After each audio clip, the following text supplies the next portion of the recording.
All right, and well, a good Friday evening to you as we welcome you into Shenandoah, Iowa, here as Week 3 of the high school football season is upon us as the 2-0 Shenandoah Mustangs host the 0-2 Atlantic Trojans here tonight. Ethan Hewitt alongside TJ Young here tonight on the KMA video stream. We'll have the call for you here tonight.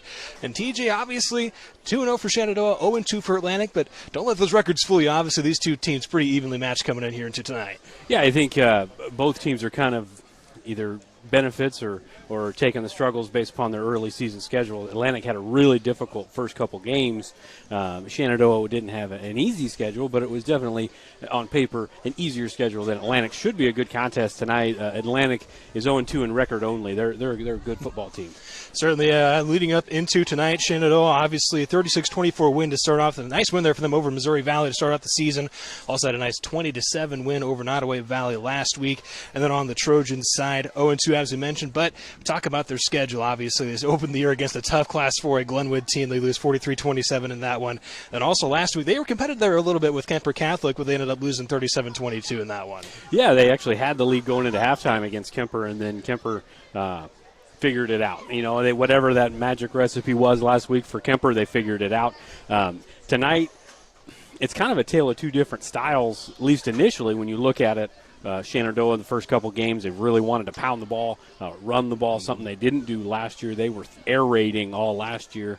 And Atlantic's been kind of a balanced team, but we were talking before we got on the air. They're kind of a balanced team, I think, based upon the schedule that they played. I don't know if we're going to see that tonight. I think we may see more of that physical ground and pound, and then taking those deep shots with the athletes outside. Certainly, yeah, you mentioned that Caden Anderson, the senior quarterback for Atlantic. He's had a nice year for himself so far. Had a decent game last week. Had a couple of interceptions, obviously the kind of allowed Kemper Catholic to kind of run away with that one. But then you mentioned Dontre Hendrickson, junior running back for them. Also, big season so far for him at this time. I mean, what are you kind of looking like? I mean, what is Shenandoah going to be probably trying to have to do here a little bit as they try to go up against a pretty balanced offense in Atlantic? Well, the first thing that strikes you when you look at Atlantic, as far as the Jimmies and the Joes, they got some big dudes. You know, they got some big guys on the lines, both offensive and defensive lines. So, to me, for Shenandoah, their job number one is to stop the run.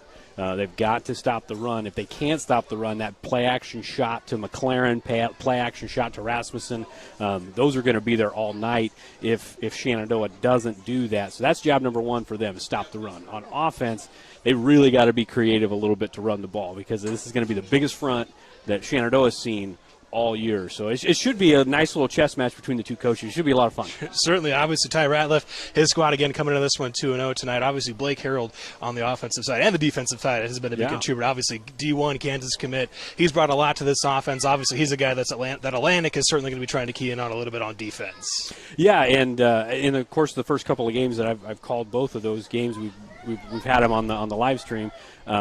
You know, Harold definitely has his fingerprints on the offense, but defenses know that. You know, these coaches see film. They know who people are, and they're going to be keying them. Last week, Harold was pretty well doubled all the way around, and Shenandoah missed some opportunities to hit other guys wide open, and we just weren't, as far as Shenandoah goes, they just weren't looking at those open guys. If they have that tunnel vision at quarterback, it might be tough in the passing game. But there's guys open. You know, it's high school football. There's going to be guys open. It's just a matter of finding the guys. Yeah, like I said, it should be a lot of fun. Last year in Atlantic, 37-13 winners were the Trojans. A little bit of a different team for Shenandoah, but Atlantic brings back a lot of the same cast of characters that really put it on the Mustangs last year. Certainly, you know, Joe Brummer, the head coach for the Atlantic, they've kind of had Shenandoah's number, as you mentioned, 6-2, at least in the varsity bound era for the past about 16 years or so. They're 6-2 in that. Have won the previous 5. So certainly will be a fun one here tonight. Should be fun. The Atlantic Trojans, a couple of fun storylines. They're trying to get their first win of the season. The Shenandoah Mustangs trying to go 3-0 for the first time since 2015. Also had a little fun fact last week. First time since 1987 that both the Mustangs and the Red Oak Tigers started the season 2-0. Obviously, a lot of optimism here for these teams tonight. We will be right back here. We'll have the kickoff coming up here pretty shortly here on the KMA video stream here as the Shenandoah Mustangs host the Atlantic Trojans. Trevor Maynard had a chance to catch up with Shenandoah head coach Ty Ratliff earlier this week to preview this matchup. We'll hear from that interview now. Be sure to stick around here on the KMA video stream. Week 3 of the high school football season, and we'll have Shenandoah Atlantic on the KMA video stream Friday night with Ethan Hewitt and TJ Young on the call. We're talking now with Shenandoah head football coach Ty Ratliff as his team gets ready for that matchup. Coach, first off, your team 2-0 on the year. Second time in 3 years you guys have been in the spot. A lot of teams would love to be in the spot you guys are in right now. What are the thoughts? How are you guys feeling about the way the first 2 games have gone down? Well, I think excitement, that's, always the first thing that comes to mind. The kids are, they got great spirits. They're very motivated right now, very hungry for that next game. Like when we just talk about, we're in the moment this week, it's a new week, it's a new challenge, but, the tempo's up, the excitement's up, and that's what really matters right now. Yeah, and how much is that towards the battle, just having the confidence and the excitement that you guys have at the moment? Oh, it's really good. Especially with a lot of the youth that we've been playing, whether those, freshmen, sophomores that have really been stepping up into some of those big roles, to have those guys involved, it just gets them excited, not only for this year, but, just having that experience right now, that pays dividends in the long run. Your team moved to 2-0 on the year with a 20-7 win over Nottoway Valley last week. When you look back on that win, what stood out to you? Well, there were several things. We were able to run the ball fairly efficiently at times, and then we ran out of power there. We had a few injuries and things like that. So, kids started stepping up, though, I think was a big thing. On the offensive side, we had a big spark there from Jake again that really got us up over the hump and helped us. And special teams were huge. I thought special teams really helped us on the offense, being able to kick the field goals, pin them deep on punts and kickoffs, things like that. But our defense definitely shined. I think that was the bright moment of the night. I think that we did an excellent job, really containing the quarterback who could really get out and scramble and, just kind of shutting them down altogether. Yeah, the defense looks like it's been really impressive so far through the first 2 games. And, of course, Blake Harold leading the charge there. Talk about, his production through the first 2 games. Yeah, he's a tremendous athlete. He's a big kid. He's got a motor. Teams have ran away from him. We've moved him around in several different spots on the D-line to D-end. Just trying to give some teams some different looks and confusion and things like that. But it's, he's got that ability to make plays from the backside. There's several major tackles that, could have turned the tide of the game had it not be done. He's chasing the play down from the backside, and saving a first down, things like that. So those types of plays that are just relentless effort and hustle, that's all bonus just for, with his size and everything that he already presents. So, we're thrilled that he's able to get those things done, the D-line. And it really, like I said, I think it really does give some teams fits being able to run to his side. 2 games through in the regular season, which means we're, a quarter of a way done with the regular season. Offensively right now, what is this team's identity? Well, right now we're kind of 50-50. We've got the ability to run the ball. We've got, like I said, we've got some good skill players, whether that be Blake Harold at tight end or Jade Spangler, catching the deep balls, things like that. But Bo Gardner and Jaden Dickerson, they've done a great job being able to run. And Cole Scammon, he's been very efficient at quarterback. Right now we don't have any turnovers right now on the year, so that's a huge thing. We always talk about winning the turnover battle. And so far we've been able to create turnovers and not give up the ball. So those are, that's a huge stat, when you're playing any football game. Again, we're talking about Shenandoah head football coach Ty Ratliff. So now you get ready for Atlantic. They're 0-2 on the year. They've been really competitive in their 2 losses to Glenwood and Kemper. When you put on the tape, what stands out to you about the Trojans? Well, they can be balanced as well. They'll spread you out, in a double spread look, or they can go I formation. And they've had a little success doing both. Typically in the past, I know they've ran a lot of I, came right at you and looks to sure spread you out. Defensively they're very aggressive. They've got a great defensive line, backers that flow, and they're playing that man coverage on the outside. So I I think they're going to be as an aggressive defense as they come. They got the size and speed, shows on film and paper. And like I said, they've been competitive. They just came up a little short. They played two quality teams.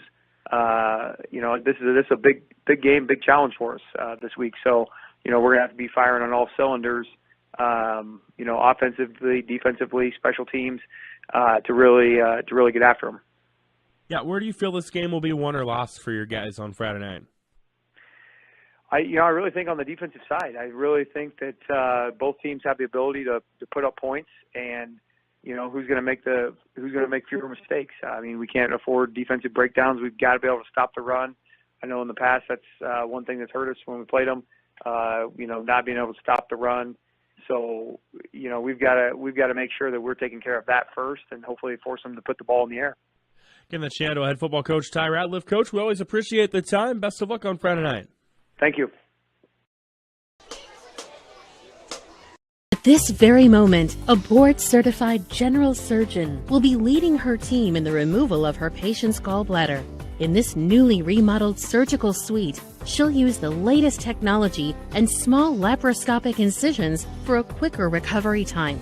In a couple of weeks, the patient will have a pain-free and normal life again. These are the things that happen here every day. The new surgical center at Shenandoah Medical Center. Your health is our mission. Jim Hughes Real Estate has been a family-owned business since 1973, serving Iowa, Missouri, and Nebraska. Our experienced sales staff is eager to work for you. We look forward to offering you the best in personal service to meet all of your real estate needs, including residential, commercial, land, new construction, and auction services. Visit our website at jimhughesrealestate.com. Our website is updated daily. That's jimhughesrealestate.com. All right, well, welcome back here into Shenandoah, Iowa, here on the KMA video stream for this matchup as the Shenandoah Mustangs host the Atlantic Trojans here tonight. A fun non-district matchup. Ethan Hewitt, TJ Young here tonight with you on the call. Well, on the toss for tonight, the Shenandoah Mustangs did win the toss, but they chose to defer. So the Atlantic Trojans will be receiving the ball to start the first half here tonight. We're also not the only game here on the video stream tonight. You can also catch Bedford at Lennox, 7 o'clock start. Trevor Mader and Tom Moore with the call on that one. You can also hear AHSTW at Southwest Valley. Nick Stavis and Kota Kanichi have the call for that one. All of that available online at KMAland.com. Then also on the KMA FM 99.1 and KMA AM 960. You can also hear week 3 of the high school football season on the Barrett Auto Center High School Football Preview Show, Rotor Chrysler Football Connection Show, and then we'll also have the Keast Auto Family High School Football Scoreboard Show later on tonight. And TJ, as we mentioned, we talked a little bit about before. Obviously, Atlanta comes to this one 0-2, but probably one of the better 0-2 teams you would see right now here in Class 3A. Should be a pretty fun matchup here tonight. And what are you kind of looking at tonight between these two teams? Yeah, I think Atlantic, I think everybody would say they're not the best team that's 0-2 in the state, but they're one of the better ones that's 0-2 in the state. They've had a really tough schedule. I'm looking at the size and the athletes for the Trojans going up against a 2-0 Mustang team that really hasn't had a lot of success over the recent history, to see if the Mustangs can push through, or to see if Atlantic's going to kind of do what they've been doing to the Mustangs for the last 5 years. And it should be a lot of fun tonight just to kind of see how that all plays out. Certainly a fun atmosphere for tonight. The Shenandoah is getting ready to kick this one off. Again, they come into the 2 tonight, 2-0 on the season. Got a couple of wins under their belt. Missouri Valley in week 1, 36-24 and 27 over Nottoway Valley. Last year, 2-7. Looking to bounce back a little bit this year, certainly. And a big part of that, the 2-7 last year, was a lot of turnovers and the inability to run the ball. First 2 games this year, no turnovers, and they've run the ball very well. So that's going to be the big challenge tonight, running the ball against this big defensive line for the Trojans. Seth Zwickel gets ready to kick this one off for the Mustangs. As you mentioned, the turnovers, Shenandoah +6 in their turnover margin so far through these first 2 weeks. Forced 6 turnovers, and Atlantic is -1 right now, so certainly something to keep an eye on here in this one tonight. Should be a fun matchup here between the Shenandoah Mustangs and Atlantic Trojans. Zwickel ready to kick this one off. Back deep to return is Tanner O'Brien as well, I believe. And that one is a little bit of a squib kick here. Bounces around the 25, and it's eventually going to be picked up. It's going to roll out of bounds. It looks like he's going to be, they're going to say it was knocked out of bounds by the Atlantic players, just short of the 25. Yeah, fortunate. Shot at the 24. Fortunate for the Mustangs, because had the Trojan player not hit that and it gone out of bounds, you're starting at the 40. He touched the ball before it went out of bounds, so no penalty on the play. A fortunate break there for the Mustangs. Certainly, this Atlantic offense trots out onto the field. We're talking a little bit. They got some big hogs up front. Their starting lineup on the offensive line from left to right: Brendan Casey, Tristan Dorsher, Cohen Bruce, Nathan Kaiser, and Reed Woodward. Caden Anderson, starter at quarterback. He's in the gun. Has Dante Hedrington to his left. Now Anderson rolling out to his left. That one's going to get tipped up in the air by Blake Harold. The senior Kansas commit making his presence felt here early. Yeah, really good job by Harold. If he doesn't get his hands up and swat that ball down, there's a completed pass for 5 to 7 yards there on the flat. Really good job by Harold just getting his hands up. 2nd and 10 now here for the Trojans on the near hash. Anderson once again in the backfield, takes a snap, drops back, looking to his left, looking for a man. Has a Carter Pallet, gets pushed out of bounds. Senior wide receiver. There is a flag on the play, though. We'll see what the call is. They're going to call holding on the Trojans, so that about 6-yard pickup is erased, and instead it'll be pushed back here beyond the line of scrimmage. So now, we talked about a pregame. I kind of figured Atlantic would want to really kind of establish the ground game. Now you're in that 2nd and 20 right away. It maybe doesn't take it away, but you got to pop one. Got to pop one to keep that drive going. Certainly Anderson, 44-76 on the season, 554 yards to his name so far through the air. He'll come out under center now, 2nd and 20. We're about the 18-yard line, and it's going to be another mistake there by the Trojans. Looks like it's going to be a false start. They're on Nathan Kaiser, the senior, the one who jumps. Yeah, 2 guys in motion there. It looked like they might have been setting up a jet sweep going over to the far side of the field there, but got a little too excited there at the right guard spot. Now they're all the way back now here to about the 8-yard line. It started as nice a 1st and 10 from about the 24. Now they're all the way back at the 8-yard line here for a 2nd and 26. See if they come out in. They're going to come out in the I formation now. Anderson under center, Hedrington in the backfield. He's going to hand it off to him. Hedrington finds a little space and barrels through up about to the 18-yard line. That's a little, about to the 13-yard line, That's a 5-yard pickup. Yeah, and I honestly think that's probably going to be there all day for him, but you can't really have drives be 2nd and 25, 2nd and 26, because now you're in that 3rd and obvious, your draw, screen, deep shot. That's kind of where your arsenal is right now. Jaden Dickerson, the one in on the tackle, looked like for the Mustangs. It's going to set up a 3rd and 21 now here for the Trojans. Anderson now in the gun. Twins out to his left and his right. Drops back. Looking to his left side. He's going to roll out under pressure. He's going to get brought down by Blake Harold in the backfield at about the 4-yard line. Yeah, Harold did a twist with the defensive end. He's an outside linebacker that kind of floats. He did a twist, got set up one-on-one with the guard on the right side there, just did a bull rush move. One-on-one, you can't block a D1 commit. One-on-one, you got to have a chipper there. That's a really good play by number 10. Certainly, the big athlete making his presence felt. Had the deflection on the first play of the game. Gets the sack there and makes it 4th and 29 for about the 5-yard line as the Trojans will have to punt on their first drive of the game. This one gets away, back to return. There's Jade Spangler, catches it, finds a little bit of space, but a few men miss. There's a flag, though, still up on his feet now, past 35. Just short past 35 where he's brought down there by Carter Pellet. There is a flag down. I think we're going to get a block in the back here. At least that's what it looks like to me. It takes away a pretty nifty return there by Spangler, but still pretty good field position if you're the Mustangs. Probably couldn't have drawn up a first drive defensively any better, save from getting a turnover. Certainly now the Mustangs would have been from about the 30 or 34, the 44 in an opponent's territory. Instead they're going to get it a little past midfield here in their own territory. It's going to end up being right at about the 45 is where they'll spot it in their own territory to start off. Get your rundown of their starters here real quick. Up front for the Mustangs, from left to right on the line, Stephen Perkins, Ethan Richardson, Mark Hardy, Jacob Reister, and Ben Labrum. Also at quarterback tonight, Cole Scamma, the starter, in the backfield with him, Bo Gardner and Jaden Dickerson in the pistol look. Scamma now rolling out to his right, looking for his man. As Spangler had him, but Spangler dropped it right out of his hands. That'll bring up a 2nd and 10. Yeah, nice little wrinkle there by the Mustangs. They've been running that jet sweep motion, handing it off for the first 2 games pretty much all the time, but that was a little fake, and they had a little hitch route on that far side. Spangler just couldn't hang on. Spangler, one of the starting receivers, also at tight end, Blake Harold, also the starter for tonight. Also Gage Sample, a wide receiver, also in the starting lineup here tonight. Then off to the pistol look here now for the Mustangs. Yemen takes the snap. He's going to hand it off here to Dickerson. Dickerson's going to get back to about the line of scrimmage where he's going to be brought down by a couple of Trojans. Yeah, it's going to be tough sledding in there all night. I'm not saying the Mustangs can't run it, but this is going to be the toughest challenge they've faced the first 3 games against this defensive line and this set of linebackers. Certainly on that defensive line for the Trojans, Jared Armstrong, Miles Mundorf, Evan Sorensen, and Brendan Casey, all big dudes for this Trojans lineup. The Mustangs now come out 3rd and 10, and the pistol wants more. Scammon has it. He'll take the snap, drop back under big pressure, gets away from one man, throws it up and away. Smart play there from Scammon to get that one away.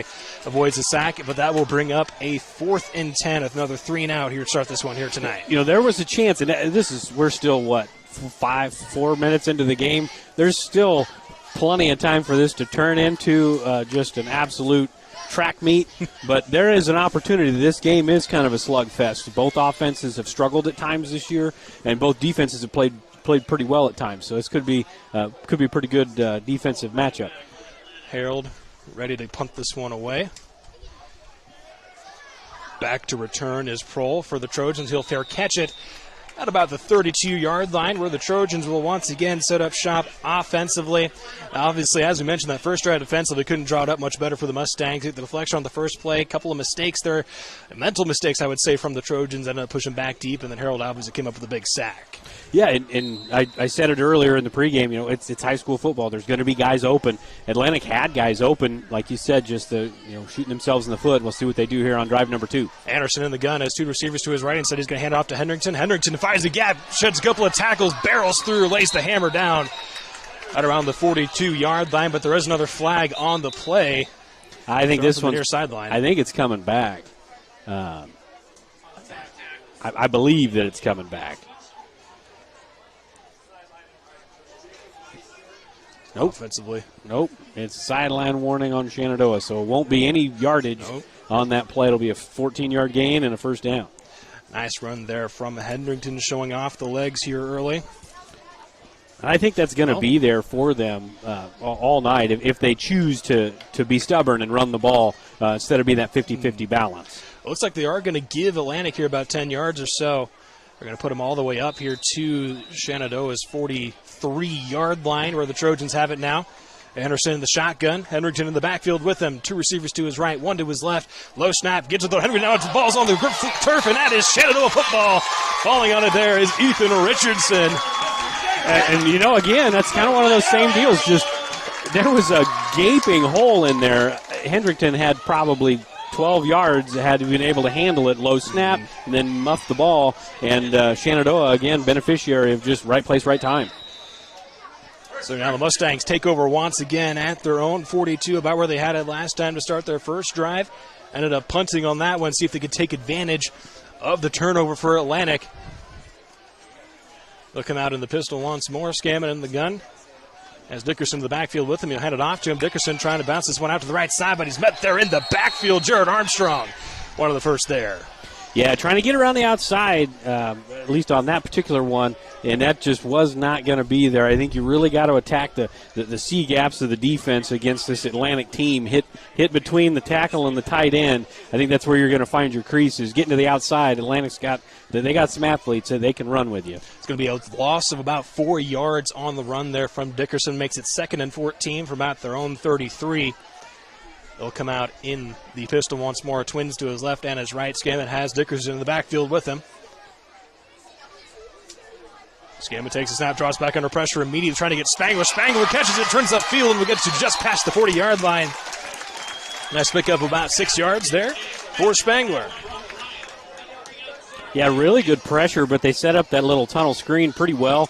Spangler hung on to that one. It's a 3rd down and at least a little more manageable here both teams have really kind of struggled in that category so far. So we'll see if the Mustangs can pull a rabbit out of the hat here on 3rd and 7. Tanner O'Brien on the stop there for the Trojans. Makes it 3rd and 7 from the 40. Pistol once more for Scam and Dickerson in the backfield. Twins out to his left and his right. Pressure shown from Atlantic. They bring it. Scammon throws. Looking for his man. Oh, he had Foster. Had Foster there for his second, but another drop there from the Mustangs receivers, and that's going to bring up 4th and 7. Yeah, guys are running open in the secondary on both sides. Good throw by Scammon, hung in the pocket, had plenty of time. Just got to hang on to that. Foster had 3 interceptions last week, so you know he's got some hands. Just got to hang on to that one. Certainly brings up another punt here for Harold. Back once more to return for the Trojans. As Prohl, punt is away. This one fielded fair caught there once again. Actually, they're returning. It was Easton O'Brien for the Trojans. Nonetheless, they will set up shop once more here from their own 28-yard line. We got 7:57 here left in the first quarter of action. Still a 0-0 ball game here between the Shenandoah Mustangs and Atlantic Trojans. It's the 3rd offensive drive now for Atlantic. Look him out in the gun once more. Hendrickson to the backfield, so on his left hip. Another low snap. Gets it to Hendrickson this time, but he's going to be met there by Blake Harold. Just past, actually, let's say right at about the line of scrimmage. Maybe a half a yard or a yard there for Hendrickson. And not a lot of room that time. Good adjustment there by the Mustangs defensive line. But I said it in the broadcast last week when we were doing it. If you're going to run the ball, you probably want to run it away from number 10 in a Mustang uniform. And that time they did not choose wisely. If you run it away from him, you might get a little bit better success there. So it brings up 2nd and 9 now, about the own 29-yard line. Here for the Trojans, under center is Anderson. Hendrickson to the backfield once more, tight formation.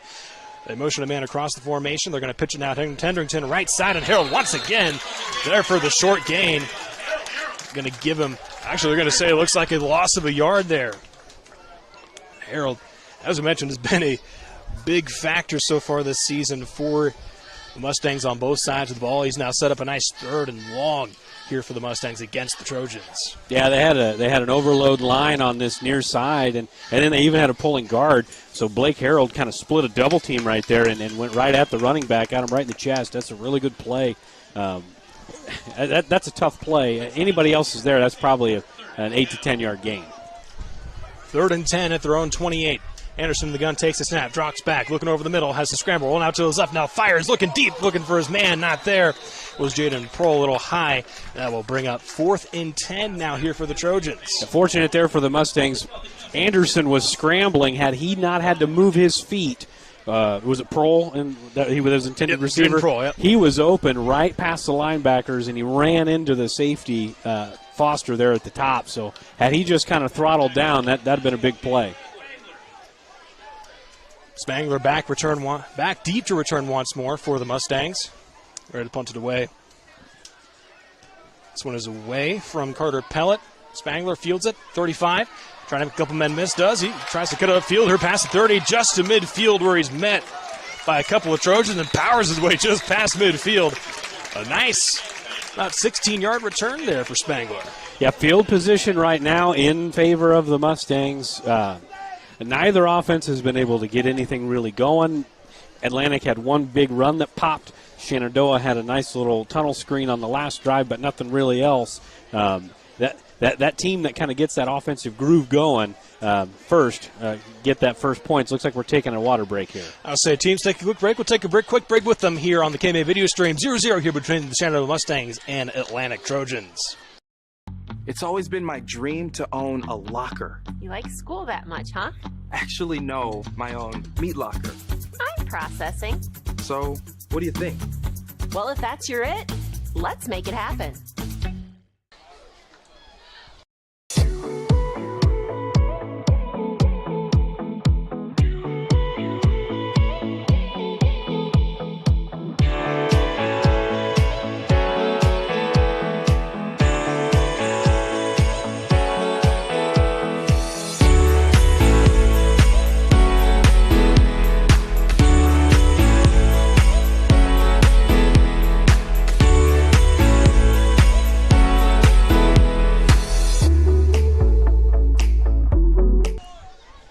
We'll come back here now into Shenandoah. 1st and 10 for the Mustangs at their opponent 49.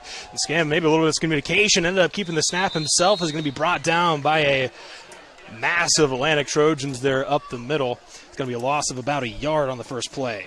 Yeah, that was kind of a midline option, a little read option there. Scammon looked like he was trying to give it to the running back. The running back, like you said, miscommunication there, and then Scammon just had to tuck it up and get as much as he could and ended up losing a yard.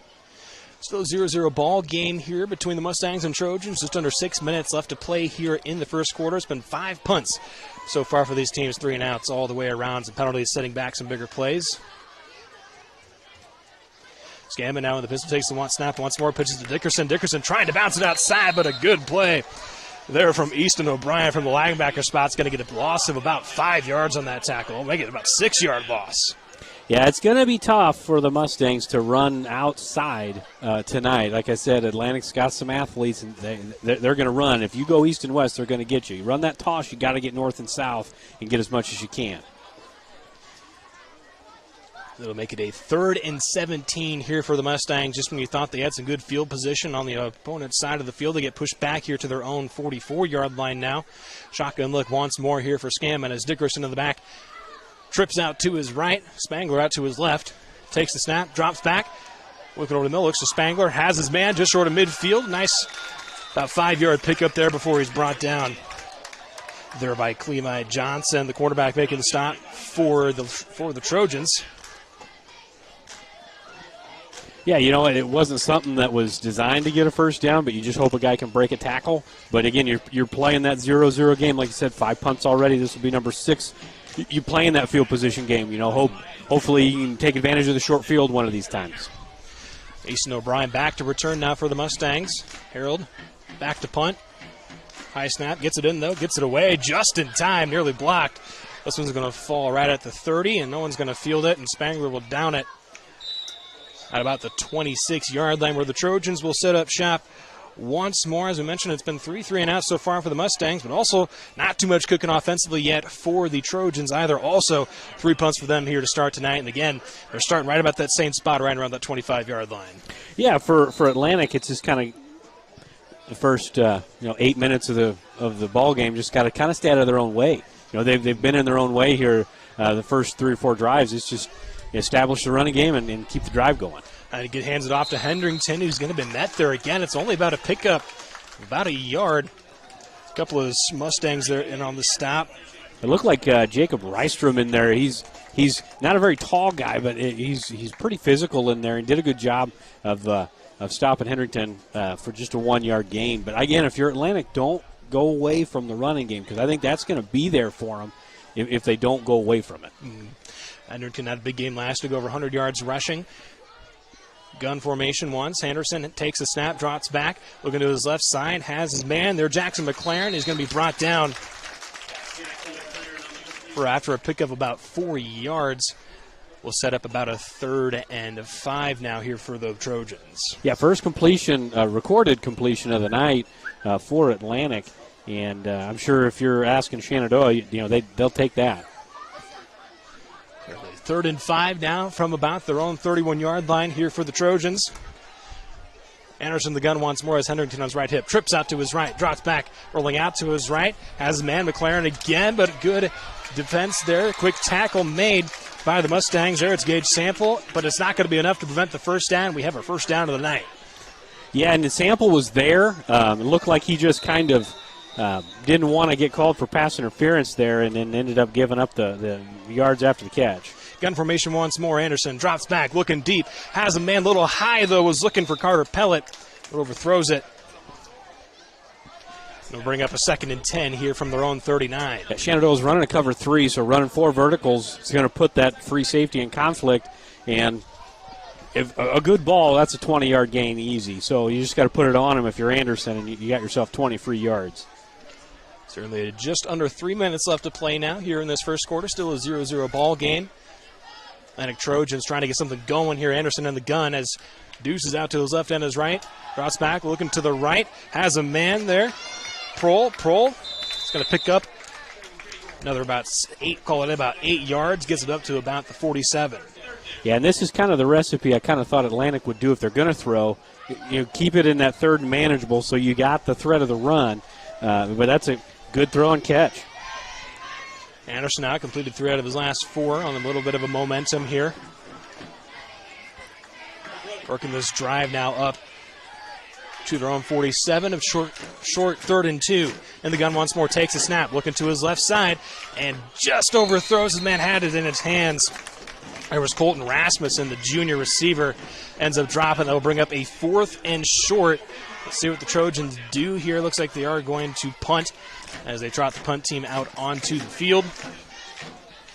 And just as they looked like they were starting to build a little bit of momentum, Shenandoah comes up with a little bit of a stop. Yeah, just fortunate there for the Mustangs. That was, if that's a good ball, they had 2 of those opportunities. If it's a good ball, those are completed passes and they're moving the ball. Just instead for the Mustangs, they're going to get the ball back unless there's a fake here. Spangler back deep to return. Punt is away. He's going to field it right at about the 14-yard line. Calls the fair catch. That's where the Mustangs will start their next offensive drive after a 6-play drive ends up in a punt there for the Trojans. If anything, for Atlantic, they were able to flip field position. That's you love to come away with points on every drive, but Kirk Ferentz always, and I'm not an Iowa fan, but Kirk Ferentz always would say every drive is going to end in a kick, right? Well, we had a fumble a couple drives ago. If you can flip the field, end in a kick, you're doing something right. So the Mustangs come out this pistol formation once more. Scammon has Dickerson behind him as trips out to his right. Spread, Harold to his left. Takes the snap, dropping back, looking for Harold. He's going to try to throw it to Harold down the sideline, double covered, and it's almost intercepted there by the Trojans. Jackson McLaren, the linebacker, had his hands on it. Bit of a danger, bit of a tight hole there. Scammon was trying to fit that pass into. Yeah, that's exactly what we were talking about in the pregame, how there's 2 guys bracketing Harold top and bottom, and Dickerson came around in the flat. It was wide open. Like, you can't have tunnel vision on the best player in the field. If he's not there, you got to check it down, and that's fortunate for the Mustangs. They're able to maintain possession. Sets up a 2nd and 10 now here with 2:27 left to play here in the first. Pistol formation once more. Similar formation, 3 receivers out to the right. Receiver out to the left as well. Little wide snap. Scammon gets it in, though. Throws it to that right. Gets Harold. This time, Harold has a little bit of room over the middle of the field. He's going to get past the past the 25, past the 30, and up to about the 34 before he's brought down. And this is not a good look here for the Mustangs. Harold a little shaken up as he was trying to get off the field, and does get up under his own power. Might be taking a bit of a hard shot there as he's looking a little winded as he walks off the field. Yeah, that's that same tunnel screen that they ran to Spangler a couple drives ago. It looks like it's going to be there. The pressure's coming from Atlantic, and if you can get the ball out of your hands quickly, kind of that one read situation where Scammon's not having to do full field reads, that seems like he's getting the ball out a little quicker, getting the ball into the hands of the athletes. Nice 19-yard pickup there for Harold nonetheless. Pistol formation once more. Scammon dropping back. Under pressure, steps up under more pressure. He's going to be brought down there by, I believe, it's Jared Armstrong who comes up. We'll call it a sack. He was right at the line of scrimmage. And that's a tough situation for a sophomore quarterback making his 3rd career varsity start here. It's a full field read, which is a little difficult for young quarterbacks to make. They're mirrored routes. You just need to pick a side. Pick a side, look 1-2, and then go. And he just held on to it a little too long there. Brings up a 2nd and 10 now. Scammon in the pistol once more. Dickerson in the backfield, 2 receivers to his left and his right, dropping back, looking over the middle, looking to the right, looking to the flat. Dickerson not there as he had a man thundering up to him. That would have been a big hit there from Colton Becker. Dickerson would have held on to that one. Yeah, just again trying to get rid of it. You had some congestion down there in the secondary. Nobody's really open, so good job by Atlantic's defense. And hopefully for them, they can get the ball right back and try to build on that last drive. That sets up now another 3rd and 10 situation here for the Mustangs. 1:15 left to play here in this first quarter. Harold is back on the field for the Mustangs after walking off a little shaken up after that big 19-yard reception he had a couple plays ago. Tight bunch formation to the right side. Pistol look here for Scammon. Single receiver out to his left, looking to that right side. Fires it, finds Harold, gets the first down and a couple yards more as he's brought down at around the 45-yard line. A really good job. Harold just found the soft spot in the zone, picked up an easy pitch and catch there from Scammon to Harold. A little bit of life showing now offensively here for the Mustangs as they get up now to the 45, their own 45, here for a 1st and 10 attempt. Scammon through the air so far this season, 13 of 24, 355 yards. Also has a trio of touchdowns to his name so far this season. Well, this came last week against Nottoway Valley. Pistol look once more. Bunch formation to his right. This time going to pitch it to Dickerson. Dickerson finds a little bit of a hole. Tries to get past the man. Not quite, but he will pick up a couple of forward yards there for the Mustangs. That's up about a 2nd and 8. That time was a little bit better there for Dickerson. He didn't go all the way wide. He wouldn't have had anything. He just put his foot in the ground and got north and south and got what you could. I mean, that's the longest run of the day for Shenandoah, 2 yards. I mean, they really got to stay away from the edges and go in those tackles. Linebacker Colton Beckerian on the stop for the Trojans. 2nd and 8 from their own 47 now here for the Mustangs. They'll come out in the pistol look once more. They have 3 receivers spread wide to the near side. 1 receiver to the right, Dickerson in the backfield. Scammon takes a snap, rolling out to his left, under pressure, ball gets deflected. They're going to say it's a fumble. Picking it up is Jared Armstrong, and he's going to roll down at around the 21-yard line. They're going to say that is Atlantic football. Yeah, it was a really good play on the backside pursuit. Scammon just didn't see him coming, and they tried to unload that football, and it was out. It looked like just live. It looked like it was out before the arm was going forward. So first big break of the day for the Trojans, and now they're set up almost in the red zone here. Certainly phenomenal field position for the Trojans. Big opportunity here with just 2 seconds left here in the first quarter. Let's see what they do. Have a lot of momentum here starting at the 22-yard line. Pistol look here for the Trojans. Anderson looking to the sideline, not 100% sure. They have a man coming in here late. It's actually fullback Tanner O'Brien comes in. They'll slip into the I formation, and they'll hand it off to O'Brien. O'Brien finds a gap, gets past inside the 10, and he's brought down at around the 6-yard line there by Blake Harold. Yeah, that's. I feel like that's going to be there all night if they're patient enough to take it. It's definitely up to the coaches to keep that going, but it's there. Certainly that will bring us to the end of the first quarter. Atlantic Trojans in striking distance here in the red zone. Here's 0-0 ball game between the Shenandoah Mustangs and the Atlantic Trojans here on the KMA video stream.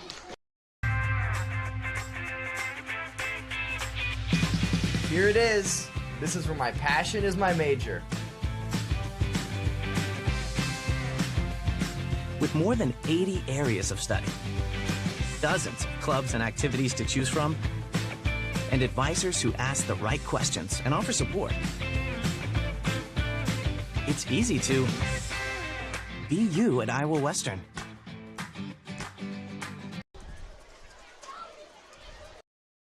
Pella Corporation in Shenandoah is growing. Pella is a family-owned company and has a strong heritage that started in 1925. Pella offers a strong benefit package, competitive wages, quarterly bonuses, profit sharing, and more. Pella has a decreased overtime schedule. You'll never work on Sundays, and you will have at least 2 Saturdays off each month to spend more time with your family. Go to careers.pella.com to see what jobs are available and apply today. Experience is not necessary, as Pella will provide training. Pella is an equal opportunity employer.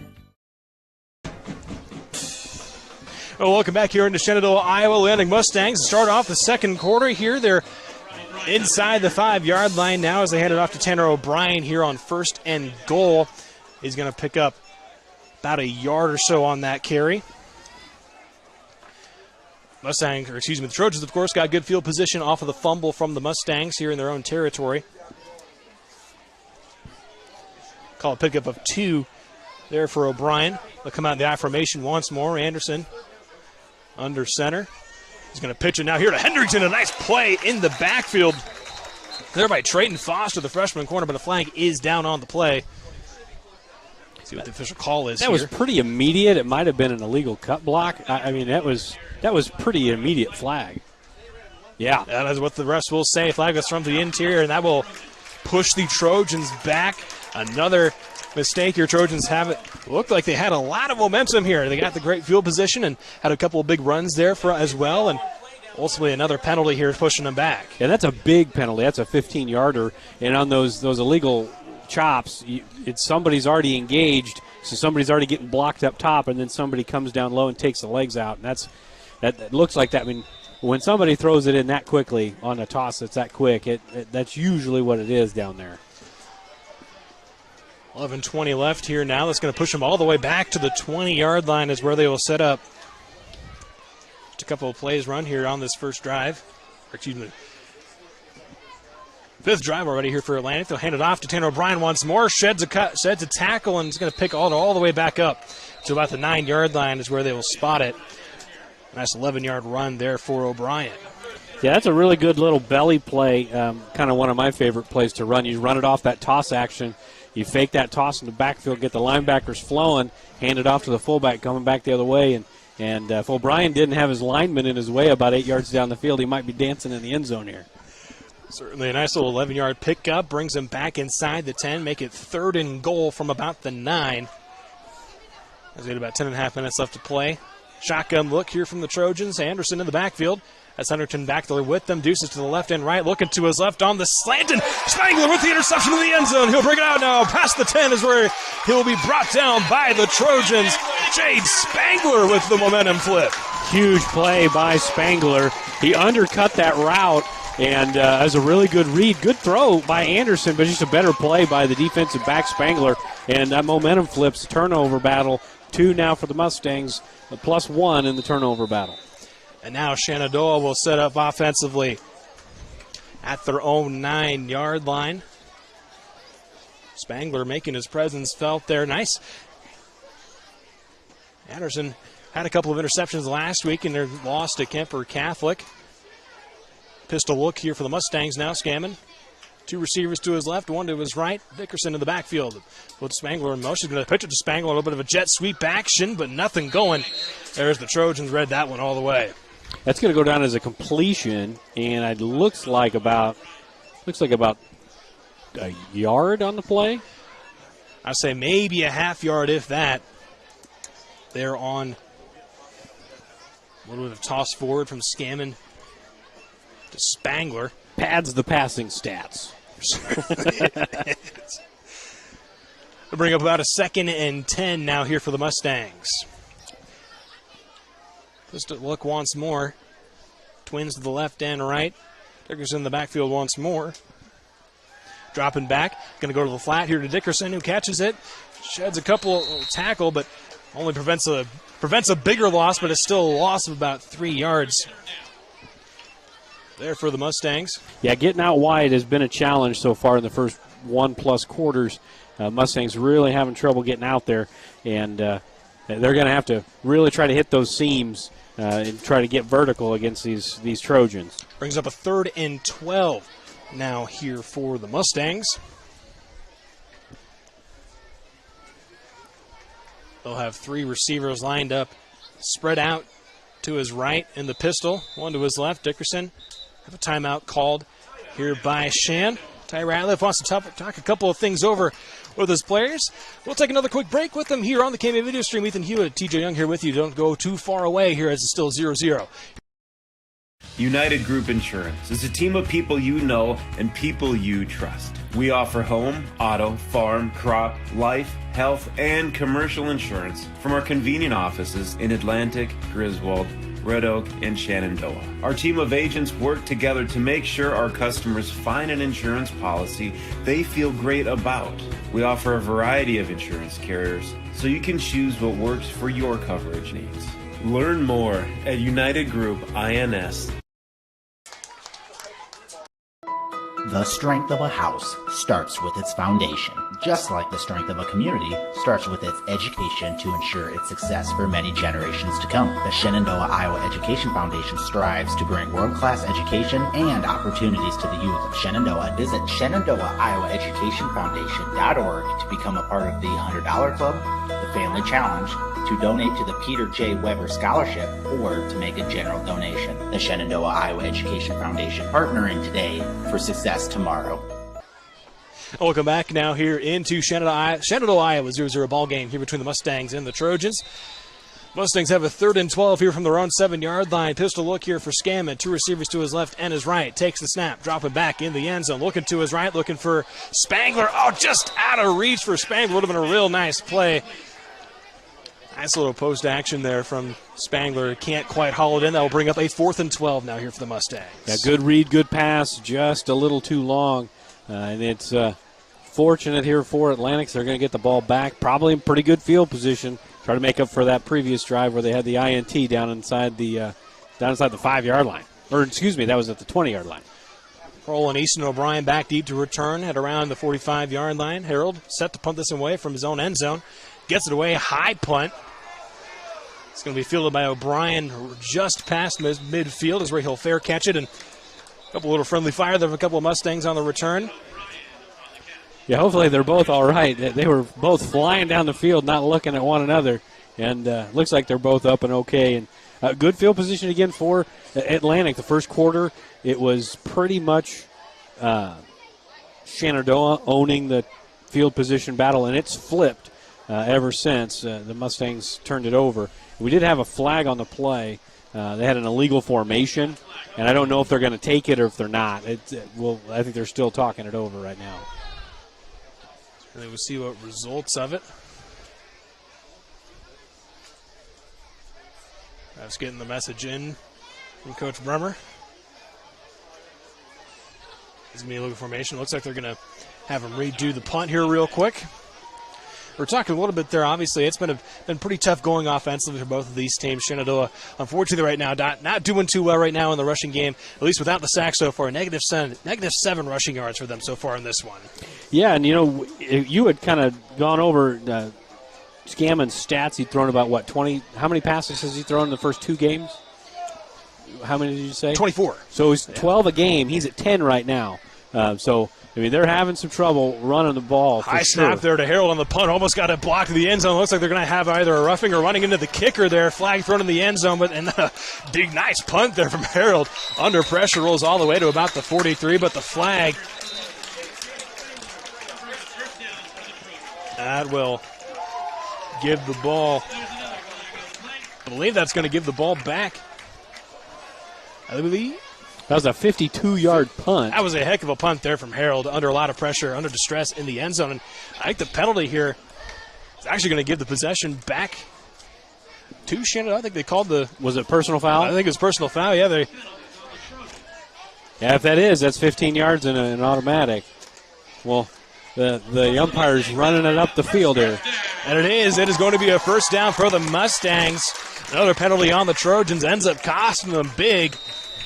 Yeah, for Atlantic, you had that big penalty down there inside the 5-yard line, the 2 turnovers, and then this that essentially is a turnover, giving the ball back to Shenandoah. They've really shot themselves in the foot here in the first about 16 minutes of game action. About 8:35 left here now in the first half. The Mustangs now have a fresh set of downs here at about the 19-yard line. Skamman in the pistol, takes a snap, looking to his left, try to get Harold. Flag thrown in the secondary. Probably going to get a defensive hold. No, they're going to call it a chop. Yep, it looked chop like block. Defensive holding just from where the guy was, the umpire threw it, but it'll be a chop block. It'll be a 10-yard penalty. A 15-yard penalty. That'll push the Mustangs back to about where they started off this drive, inside their own 10. Oh, I lied. It'll be a 10-yard penalty. It wasn't a personal foul. It'll bring them back to about the 9-yard line. Foster checks back into the game for the Mustangs. Make it first and 19 here for Shenandoah now. Another pistol look here for Skamman. 3 receivers out to his right, 1 tight to his left. Dickerson in the backfield. Pressure shown here from Atlantic. They bring it. They're going to hand it off to Dickerson, who's not going to get past much. Meeting him there was Jarrett Armstrong, the big defensive end for the Trojans. Yeah, tough sledding still up the middle, but you can't go away from it. And I know that neither coaches or staff, so they're going to go away from it. They're going to keep going at it. But it's tough sledding right now, running the ball. So about a 2-yard pickup there for Dickerson. Gets it just outside the 10, about to the 11-yard line. 2nd and 18. As Shenandoah comes out now. Trips tight to his right. Receiver out wide to his left in the pistol. Takes a snap, Skamman, drop it back. Looking over the middle, now looks to the left and is looking there for his man. Tyson Shaw was the intended receiver, a little off the mark. That sign will bring up a 3rd and 18. Yeah, Skamman's still backpedaling on that one, feeling the rush that time, and it's kind of one of those things I've talked about a lot. It's high school football. There's guys open. You just got to hit them. And Shaw was open. You just put it on him, and that's a 15, 20-yard gain. Got a 3rd and long now here for the Mustangs.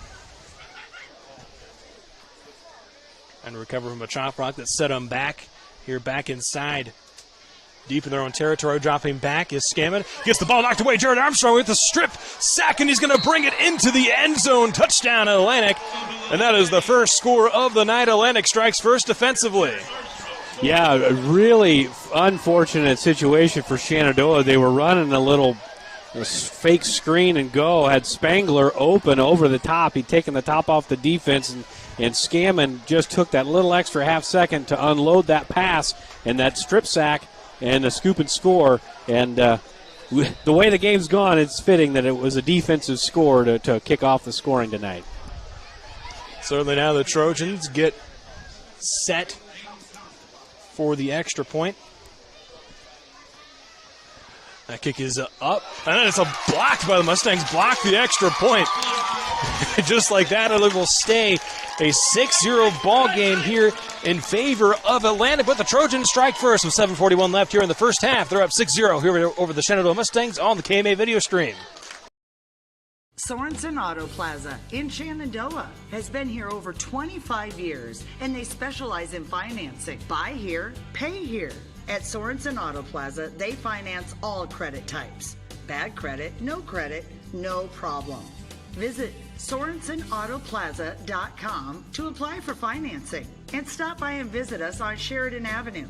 Sorensen Auto Plaza, proud to support this Shenandoah live stream. This very moment, a board-certified orthopedic surgeon is on his way to a newly remodeled surgical suite where he'll scrub up and dress into infection-free equipment and begin a surgery to give his patient a replacement knee. With the help of a knowledgeable staff and the latest technology, he'll give this man hope for a normal life again without walking in pain. These are the things that happen here every day. The new surgical center at Shenandoah Medical Center. Your health is our mission. Welcome back now here into Shenandoah, Iowa. The Atlantic Trojans strike first here in this non-district action here tonight. Strip sack, scoop, and score from Jared Armstrong for the Trojans makes it a 6-0 ball game. But then the Mustangs get the blocked extra point. Now kick is away. Back to return is Tyson Shaw, but it'll be fielded here by a different Mustang. I believe on the field there was actually Xavier Martin on special teams. Excuse me, actually, I think it was 22. I'm not seeing 22 on the roster, nonetheless. He's a transfer. He must be a transfer. He took advantage of the portal, Ethan. He took advantage of the portal. Nonetheless, Mustangs will set up shop here about their own 31-yard line. Good bounce back from the defensive touchdown on the previous drive. Scammon in the pistol once more. Dickerson in the backfield, 2 receivers to the left, 1 to the right. Takes the snap, hands it off to Dickerson. Dickerson trying to bounce it outside to this near side, but absolutely nothing doing. Trojans all over it. Jackson McLaren there with the tackle for loss. Yeah, right now, I feel like an adjustment at halftime is going to probably be, we got to stop running the ball outside. It's not there right now. Got to keep it between the tackles. Even if it's just for a yard or two, you got to keep it between the tackles. You can't expect a passing game that's threw it 24 times in the first 2 games to come and win you a ball game.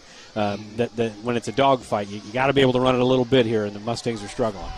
Makes it 2nd and 12 now here from their own 29. Pistol look once more. Deuces to the left and right. Pistol taking the snap of Scammon, dropping back. Under pressure, gets it away, looking for Shaw. Their pass tipped up into the air and not quite there to get the interception. There was Tyson O'Brien. Nice play from the safety spot from him. Yeah, again, still kind of throwing off your back foot. The rush was coming and right in Scammon's face and throwing off his back foot. The ball sailed on him a little bit. Shaw was open. If it's a line drive, it's a catch and it's first down. But it's just that learning curve of a young starting quarterback. Certainly the sophomore quarterback. 3rd start of the season for him. 3 receivers out to his left now, and the pistol once more.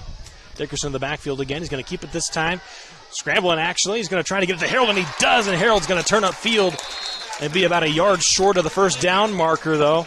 He's brought down right at the 40-yard line. Nice pickup, though, of 11 yards nonetheless. It will bring up a 4th and 1. Yeah, 4th and 1. A decision time. You haven't had a lot of success on offense in running the ball, but it looks like they're going to go for it here. They're going to put all the chips on the table here and try to get this yard. Down 6-0 here, trying to get something going here with just over 6 minutes left to play here in the first half for the Mustangs. They'll have the offense out on the field here, I formation here on this 4th and 1. Big Hogs up front, ready to make something happen for the Trojans. Under center, trying to get him to jump, but they don't. Scammon tries to keep it himself. He tries to fall forward, and they're going to look like they're going to spot him about a yard short. That will be a turnover on downs for the Trojans. Really good penetration by that defense. They moved that line of scrimmage into the offense's backfield there, and Scammon, he can be as good an athlete as he wants to be. If he doesn't have any room, he ain't getting the yard. And that was a really good job by that defensive line. That will give the Trojans once again really nice field position to start this drive at the Mustangs' 40-yard line. They'll come out in the shotgun once again. Anderson dropping back. 3 receivers to his right side. He's going to look to his left. Looking deep. Has Rasmussen. Not quite there. Spangler breaks that one up again. And look, there's an interception there. Taden Foster there, the freshman defensive back for the Mustangs. Off the tip from Spangler. It is Mustang football once more. That was an absolutely fantastic play. Great throw by Anderson. Spangler got beat initially. Good job of chasing and just batting that ball up in the air. And there's old reliable Trayton Foster. 4 picks in the last 2 weeks, in the last 6 quarters. What a young season the young freshman defensive back is having for himself. It'll set it up a 1st and 10 from their own 4-yard line now here for the Mustangs. They come out of the pistol once more. Scammon standing in his own end zone. 2 receivers to his left and his right. Drops back. Has to get it away quick, and that's going to be intercepted there by the Trojans now. Jackson McLaren comes up with a little bit of a floater there, a little short on the pass from Scammon.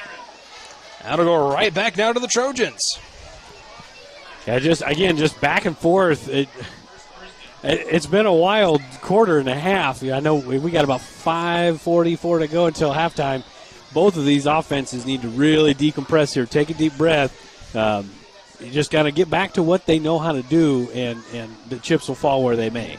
Now phenomenal field position here for the Trojans. I formation.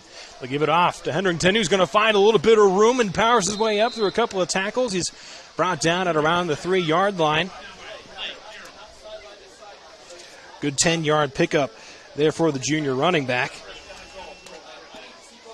That really big hole. That's a really good job, again, by this offensive line. And I think in good plus territory, they're going to try to pound it here, try to get it in on the ground. First and goal from the 3. They give it to Hendrington again. He's going to not quite get there. He tries to fall forward, and he does break the plane. And that will make it a 12-0 ball game here for the Atlantic Trojans as Hendrington finds his way to the end zone for the first time tonight. A good power run there by Atlantic, and they basically ran the same play twice. And that, to me, I've told you this, at least we talked about it from the beginning. I feel like that's kind of the recipe for Atlantic, is just use their size, use their athleticism in the backfield. They got the receivers outside and they got the quarterback, but you got to get those DBs, think and run, those linebackers think and run and hit them over the top. A little bit of a swinging game on the extra point here, attempt from the Trojans. Hayden Thompson with the kick. That one is up, not blocked, but it will be good and makes it a 13-0 ball game now here for the Atlantic Trojans over the Shenandoah Mustangs. The 5:24 left to play here in this one here on the KMA video stream. Jim Hughes Real Estate has been a family-owned business since 1973, serving Iowa, Missouri, and Nebraska. Our experienced sales staff is eager to work for you. We look forward to offering you the best in personal service to meet all of your real estate needs, including residential, commercial, land, new construction, and auction services. Visit our website at jimhughesrealestate.com. Our website is updated daily. That's jimhughesrealestate.com. It's always been my dream to own a locker. You like school that much, huh? Actually, no, my own meat locker. I'm processing. So, what do you think? Well, if that's your it, let's make it happen. Well, welcome back now here into Shenandoah, Iowa. Ethan Hewitt, TJ Young here with you on the KMA video stream. 13-0 ball game now here for the Atlantic Trojans after that last score from Dontre Hedrington. Taking advantage of the short field, this kick is away. Fielded by Foster around the 20-yard line, picks it up, trying to move forward, ends up getting brought down at around the 28-yard line is where the Mustangs will set up shop offensively. There's still a lot of time left in the half, 5:19 to go. No reason to hit the panic button. If you're either team, but especially if you're Shenandoah down by 2 scores, they just got to kind of get back to their identity for these first couple games, and that's running the ball. They can't run it outside right now like they have the first couple games, but they got to figure it out, be a little more creative here on offense, find different wrinkles to try to get some of their athletes free. First and 10 from their own 28 here for the Mustangs now. Scammon takes a snap, miscommunication with the wrong way, trying to hand it off. Now he's going to have to scramble out, try to make something happen, and instead he's going to be brought down way in the backfield there by Easton O'Brien. That's going to be a loss of about 12 yards there for the Mustangs. Yeah, just kind of the way this first half has gone for Shenandoah, and really for Atlantic for that matter too, but more so right now you're just noticing it here for Shenandoah. Miscommunication in the backfield, and then trying to make something happen ends up making something worse. You lose the 11 yards, and now you're backed up. Second 21. Second along here from their own 18 now for the Mustangs. Easton O'Brien got in the backfield a couple of times. Not his first sack of the night, though. Scammon now takes a snap from the pistol, looking to that right side, looking for Harold. Hauls it in, but it was a high pass and took a while to get there. And Clevi Johnson able to come up and make a play for a gain of minimal yardage there. Maybe a yard if that. I'll say a couple of yards there they give it to him. Yeah, it's going to set up again that third and long. I mean, you're thinking deep shot, take a top off of defense, or screens here. That tunnel screen that they've run a few times. We haven't seen the running back screen to Dickerson yet. That middle screen, that's something we could see here as well. Now a third and long from their own 20. Pistol formation and 3 receivers to his left. Scammon drops back under pressure immediately. A little bit of a halfback screen to Dickerson. Gets it to him. He's going to bring it up. Just past ball is on the floor again. They're going to say it's down, but it looks like they will say Dickerson fell back on the ball. Looks like an offensive lineman there. Stephen Perkins able to fall on it. Prevents another disaster there for the Mustangs. Gets it up. Instead, it'll be 4th and long here about the 22-yard line. Yeah, just unfortunate there. That first play really just kind of ruined that drive, and now you got to give the ball back to Atlantic, who hasn't shown they can drive it yet either. They've just scored when it's been in really the scoop and score and then the really, really good field position. So see if Atlantic can put a drive together here before half. Couple of Trojans back to each return. Another high punt here from Harold. Really, oh my goodness, what a punt there from Blake Harold. This one's going to roll all the way inside the 20-yard line, inside the 10. And it will go out of bounds at around the 8-yard line. Correct me if I'm wrong. He was around about the 10, 15-yard line when he booted that one away. That one's all the way back down inside the 10-yard line on the opposite side of the field. Yeah, line of scrimmage was the 13-yard line. So, I mean, just 37 yards to the 50 and then another 47. I mean, that was a 60, 70-yard boot. That was a pretty good kick. What a boot there from Blake Harold. Yeah, flipping field position. And in a game like this where both offenses are struggling, that matters. That matters a lot. Their own 8 is where they will start this offensive drive for the Trojans. I formation, Anderson under center, man in motion. To the left side, they'll hand it off to Hendrington once more. He's going to find a little bit of a gap here in the middle. He's going to bring it up. Looks like just past the chains. Nice 11-yard pickup there for Hendrington. They have got him going now a little bit on the ground. Yeah, I've got him for 46 yards on 11 carries and a touchdown, and it seems like it's taken Atlantic about a quarter and a half to realize we can run the ball at the middle here. We need to just keep doing it. The passes will be there, but let's stick to this. Certainly have the big guys up front to do it. They pitch it Hendrington now on that right side, trying to make something happen, but Blake Harold there brought down in the backfield. It's going to be a loss. I think they gave him one. They would give him about a yard there, right around that line of scrimmage. Forward momentum carried him at least a yard.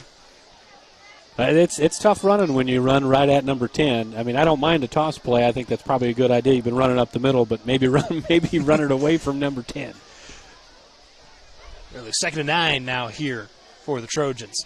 High formation again. They give it to Henderson again. Now they'll try the left side. Henderson finds a gap. Gets through a couple of Mustangs. Sheds a few tackles. Still on his feet, and he's finally brought down at about the 44-yard line. Nice 24-yard pickup. But there is a flag in the backfield. I don't know if they had enough guys on the line of scrimmage. There's an illegal shift.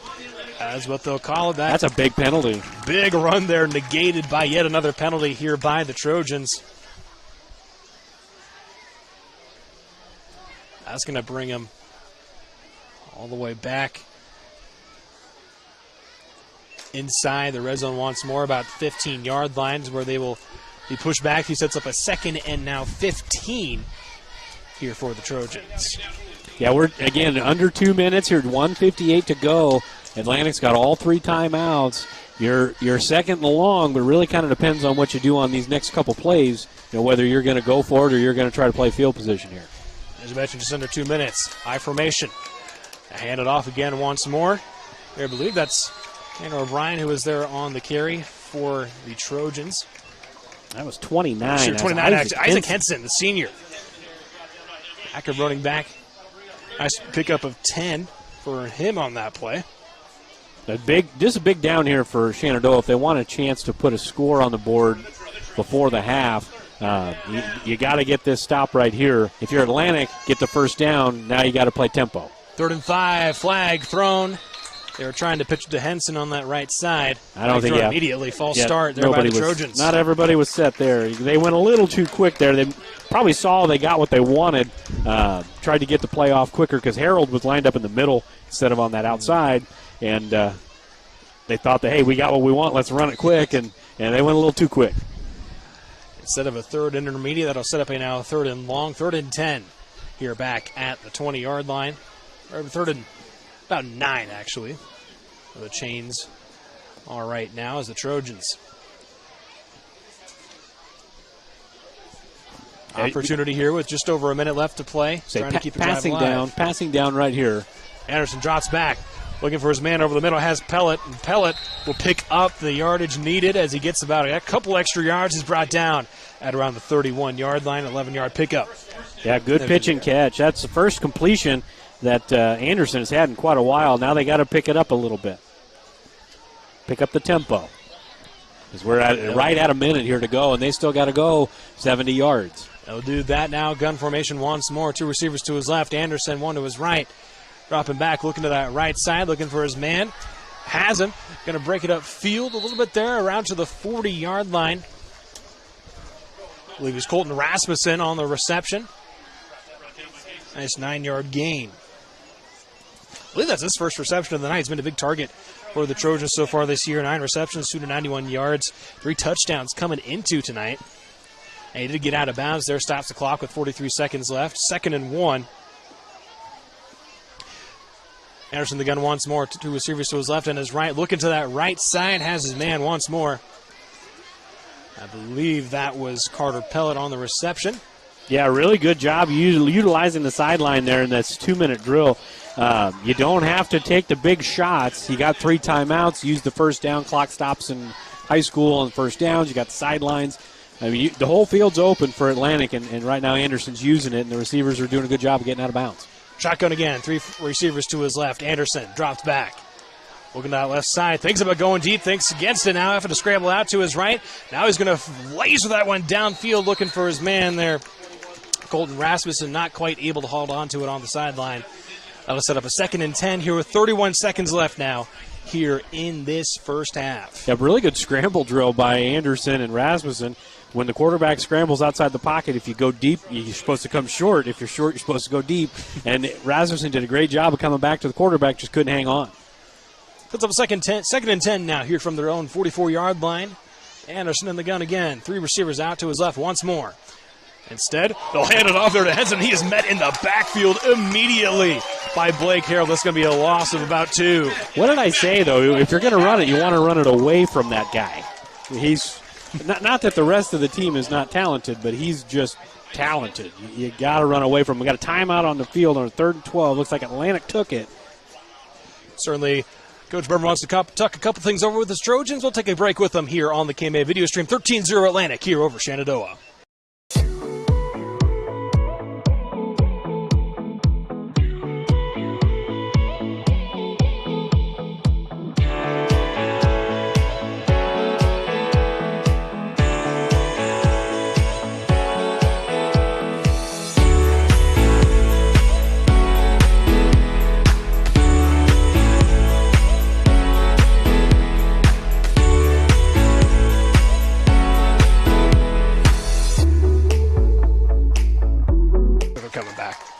And we're back here in Shenandoah, Iowa. Here, 20 seconds left here in the first half of action here as the Mustangs down 13-0 against the Atlantic Trojans.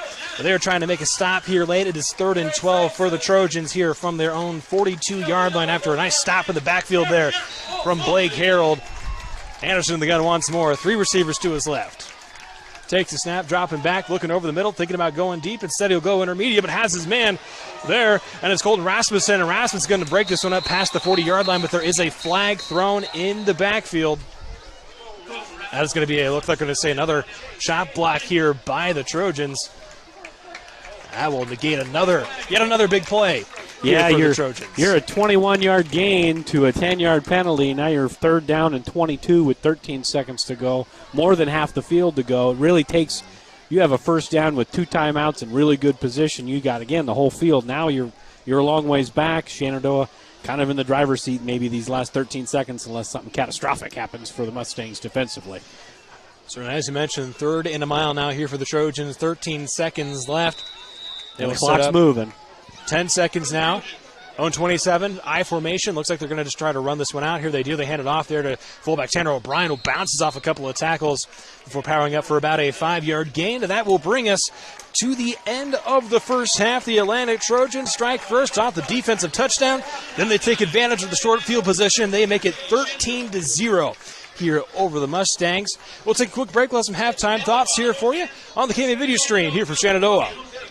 Every inch of your body puts pressure on one place, your feet. So give your feet everything they could ask for by walking in to Brown Shoe Fit Shenandoah. Shoes for every occasion, boots for any situation, and above all, the right fit for you. After all, Brown Shoe Fit has been fitting feet for over 100 years. The only downside, so many shoes to choose from and only 2 feet. Great service, great selection, a great fit every time at Brown Shoe Fit, downtown Shenandoah. United Group Insurance is a team of people you know and people you trust. We offer home, auto, farm, crop, life, health, and commercial insurance from our convenient offices in Atlantic, Griswold, Red Oak, and Shenandoah. Our team of agents work together to make sure our customers find an insurance policy they feel great about. We offer a variety of insurance carriers, so you can choose what works for your coverage needs. Learn more at United Group INS. Welcome back now here to Shenandoah, Iowa. Ethan Hewitt, TJ Young here with you on the KMA video stream. It's 13-0 Atlantic over Shenandoah right now. And TJ, offenses, both offenses struggled early, especially through that first quarter and a half or so. Both offenses really struggling to really run the ball, but obviously Atlantic starts to pick it up a little bit there. They get some good field position, and they take advantage. Yeah, that's kind of been the story, the turnovers, the mistakes, and then field position. Shenandoah's had decent field position, but it's always been kind of around midfield. Atlantic got the ball way down there with the scoop and score inside the 10, and then way down there on their touchdown drive. Those are the 2 scores. Neither team has been able to sustain a drive and take it all the way down to score. So at halftime, again, if I'm the coaches in the locker room with the kids, it's just, hey, guys, we got to go back to doing what we do best. You know, we can't try to reinvent the wheel here. We just got to go out and play. I mean, the breaks are going to start falling our way, but it was a tough first half for both offenses. Defenses played well, so don't take nothing away from those guys. Both defenses played well, opportunistic. Certainly, and obviously, we saw on the last drive a little bit, Caden Anderson starting to get a little bit of a rhythm with his receivers. Obviously, started to find Colton Rasmussen a little bit, a couple of really big gains that were negated by a couple of penalties, but obviously Atlantic, there, as we mentioned, obviously starting to find a little bit of a groove, and Anderson starting to put up a pretty nice night there in that first half. Yeah, I've got him for, I mean, that's the kind of the killer. I've only got him for 44 yards throwing the ball. He's had some big plays taken back, and kind of the same way on the ground game. I've got Hedrington for just 47. He's had a couple of big ones that popped that came back. So it's kind of the first half of what could have been, really, for both teams. But you're right, Atlantic did a really good job on that 2-minute drill, at least initially, getting the ball from inside their own 20 to about midfield, and then the breaks the brakes were hit as penalties and just untimely mistakes by the offense. Certainly, and obviously the defensive line stars showing up so far for both of these teams. Yeah. Jared Armstrong obviously gets the strip, scoop, and score to get the first score of the night, get something going for a little momentum for the Trojans. He also has a couple of tackles for loss to his name. And then Blake Harold obviously making his presence felt certainly on that defensive side of the ball. As a sack, couple of tackles for loss. Yeah, it kind of feels like Harold's got about 1 million tackles tonight. He's just kind of been everywhere. But both defensive lines, and we talked about that at the beginning, it was going to be tough for Shenandoah to run the ball, and it has been. The defensive line for Atlantic, they're a bunch of dudes, and they can play. And for Shenandoah's defense, they've held up pretty well against the run for the most part. They started getting gashed at the end of that second quarter, and then fortunately for them, they had to go to the 2-minute drill, so the run was kind of thrown out. But both defenses have done pretty well against the pass as well, which has kind of been Atlantic's bread and butter. Shenandoah's had to throw it a little bit more in this game, and Atlantic's secondary has done a really good job. So, tip of the cap to both defensive coordinators. They're doing a really good job. Just got to get these offenses rolling, get them clicking. It should be a fun second half. Certainly, and as just a quick recap, obviously Armstrong gets that strip sack, about 7:40 left there in that second quarter. And then Shenandoah did block the kick, though. That's why we're at 13-0 right now. They blocked the extra point. And then we had a couple of interceptions there exchanged between the teams, and then obviously the Trojans take advantage of that short field. And as you mentioned, Dyer Hendrickson, he gets into the end zone, gets the second score for the Trojans. As you mentioned, it should be a fun second half coming up here. We'll take a quick break for halftime here tonight, but don't go too far. Should be a fun conclusion to this one here between the Shenandoah Mustangs, Atlantic Trojans, here on the KMA video stream. Well, welcome back into Upon Further Review. You may or may not have heard, but there's a big football game going down in Iowa City this weekend, the annual Cy-Hawk Series. We heard from Jared Stansbury, Cyclone fanatic, earlier on in the week. Now looking at it from the Iowa side of things, we're talking with Tom Kakert of Hawkeye Report. It's always fun catching up with him.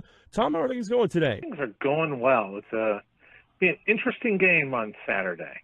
Yeah, no doubt about it. Of course, both teams are coming in at 1-0, of course, albeit in very, very different ways. Iowa State looked pretty dominant against Southeast Missouri State. Meanwhile, obviously, there is a lot to talk about with Iowa and their Week 1 win. Certainly not a dull moment right now, is there, covering the Hawkeye? Yeah, I think that's fair to say. That it's never a dull moment.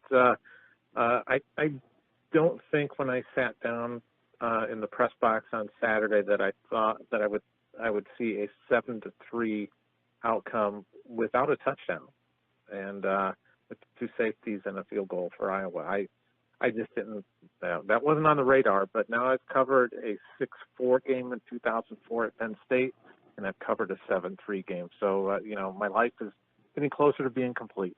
Yeah, I was going to ask you about that because I've kind of remember that 6-4 game in 2004. I'd have been, I think, 9 or 10 years old, so I just remember bits and pieces of it. Which one is more of an Iowa win, the 6-4 game in 2004 or the 7-3 2-safety game that we saw on Saturday, or are they both kind of similar, I guess? I think probably the 6-4 is more of a Ferentz one, but I can't. I wish I could give credit to whoever it was on Twitter that said that's like Ferentz's Sistine Chapel, the 7-3 win.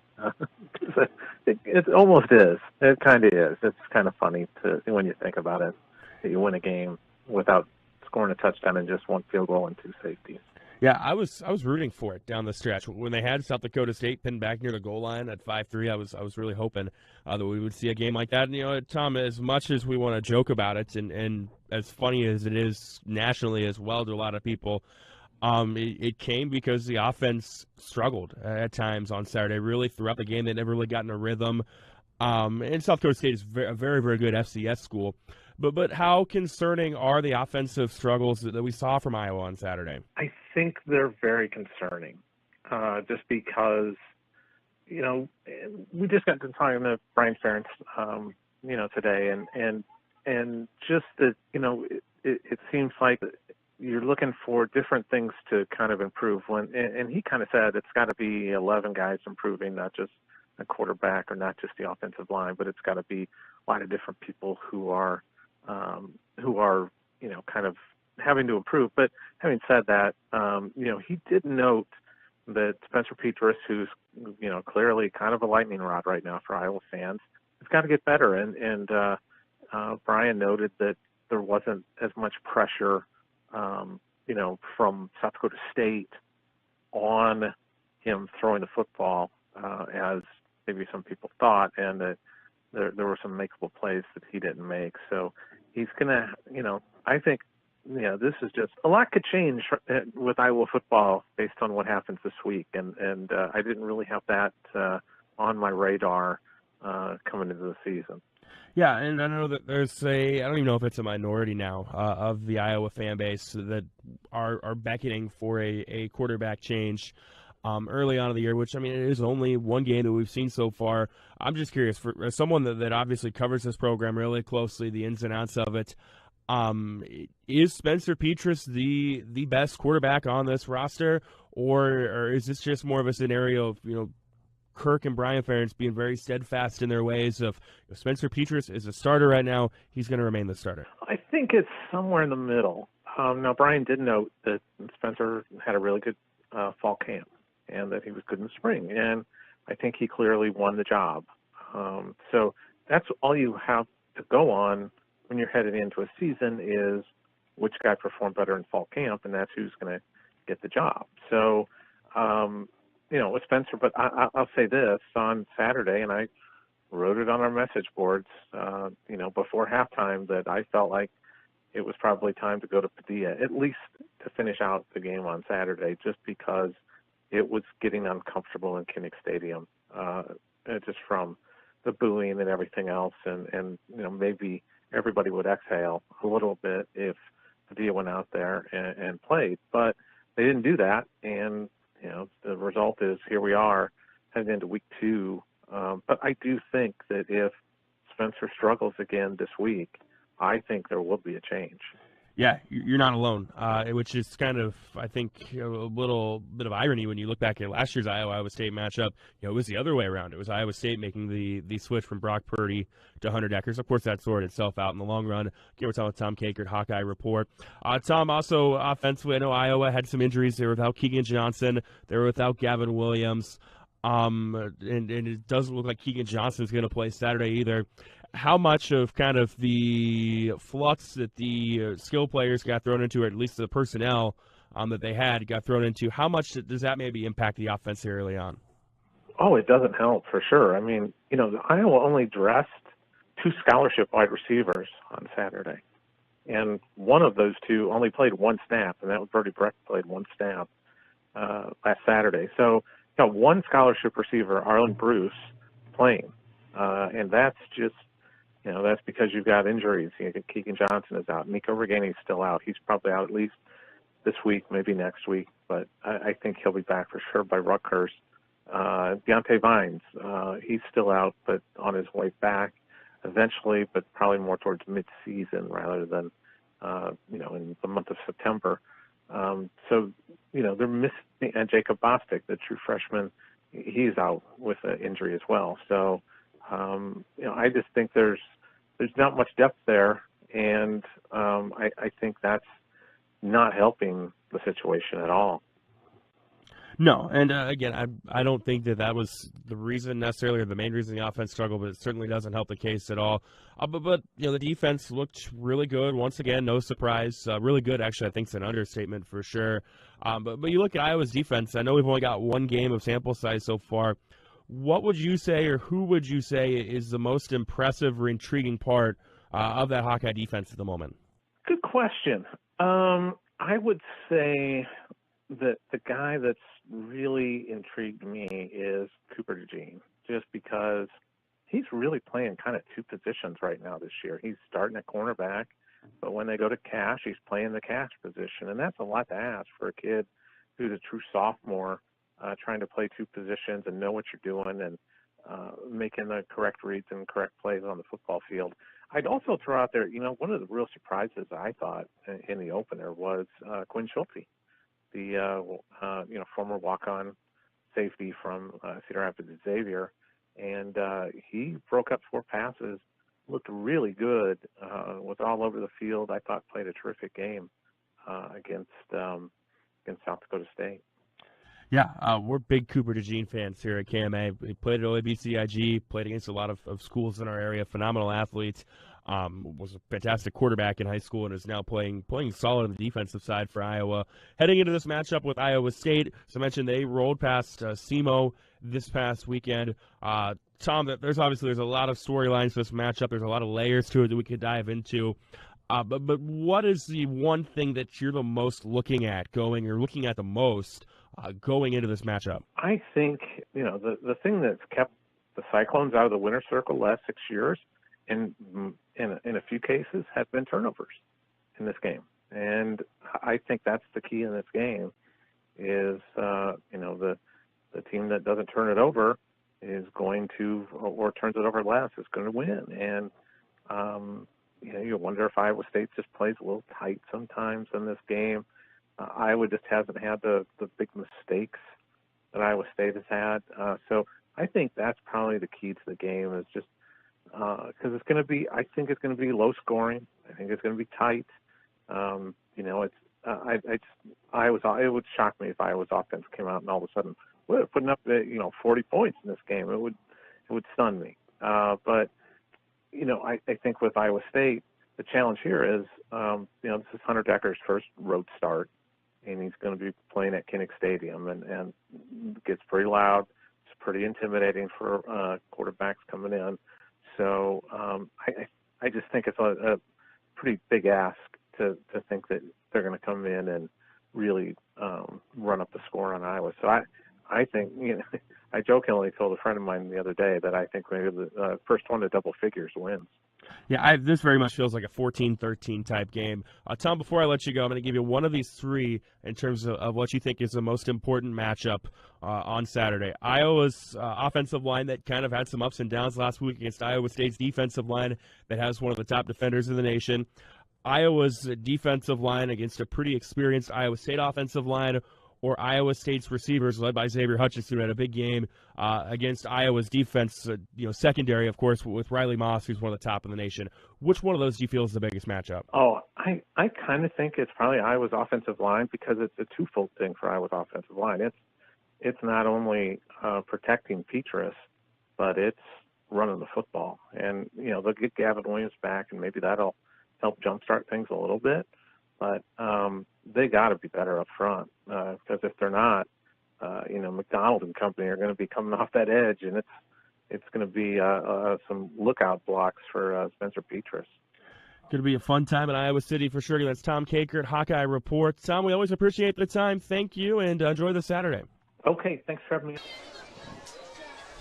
Heritage Bank is proud to be a locally owned community bank. We have been committed to our community and meeting the financial needs of our customers since 1873. We are confident that our knowledgeable staff can help you make informed decisions about your financial needs no matter how big or small. Let us show you how rewarding a relationship with First Heritage Bank can be. Stop in at one of our 2 locations, or you can find out more information at www.fhbshen.com. First Heritage Bank is a proud supporter of Shenandoah High School Athletics. Go Shen, member FDIC.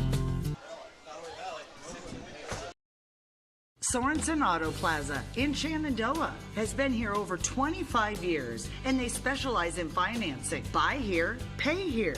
At Sorensen Auto Plaza, they finance all credit types. Bad credit, no problem. Visit SorensenAutoplaza.com to apply for financing, and stop by and visit us on Sheridan Avenue.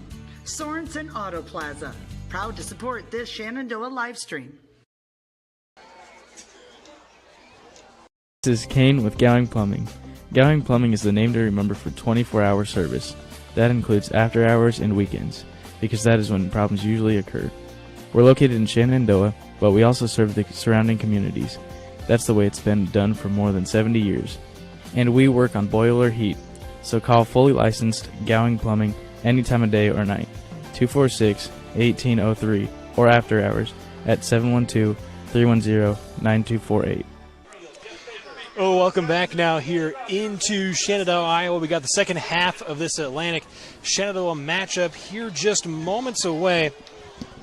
Coming up here on this one, Ethan Hewitt, TJ Young here with you on the KMA video stream for this one. As the teams get ready to kick off, TJ. Obviously, both offenses struggled quite a bit there in that first half, at least according to us up here. Obviously, this is quite unofficial stat keeping here, but we only have about 15 total yards of offense for Shenandoah so far. Obviously, negative 42 yards, a couple of big sacks taken by Scammon in that first half. And meanwhile, not too much going on offensively either for the Trojans, only about 125 total yards for them so far. Yeah, it's been a defensive first half. We didn't know that it was going to be a defensive first half. We thought it was going to be pretty competitive, and it has been, but it's really been defensively dominated, and this is going to be that half of adjustments. You know, if Shenandoah could come out here in this opening drive or opening couple drives and make some good adjustments from halftime, you know, we could have a different ball game on our hands. But if not, it could be all Atlantic here in the second half. It should be a fun one. Certainly, Thompson getting set to kick off this first kick for the second half of action. Back to return is Foster for the Mustangs.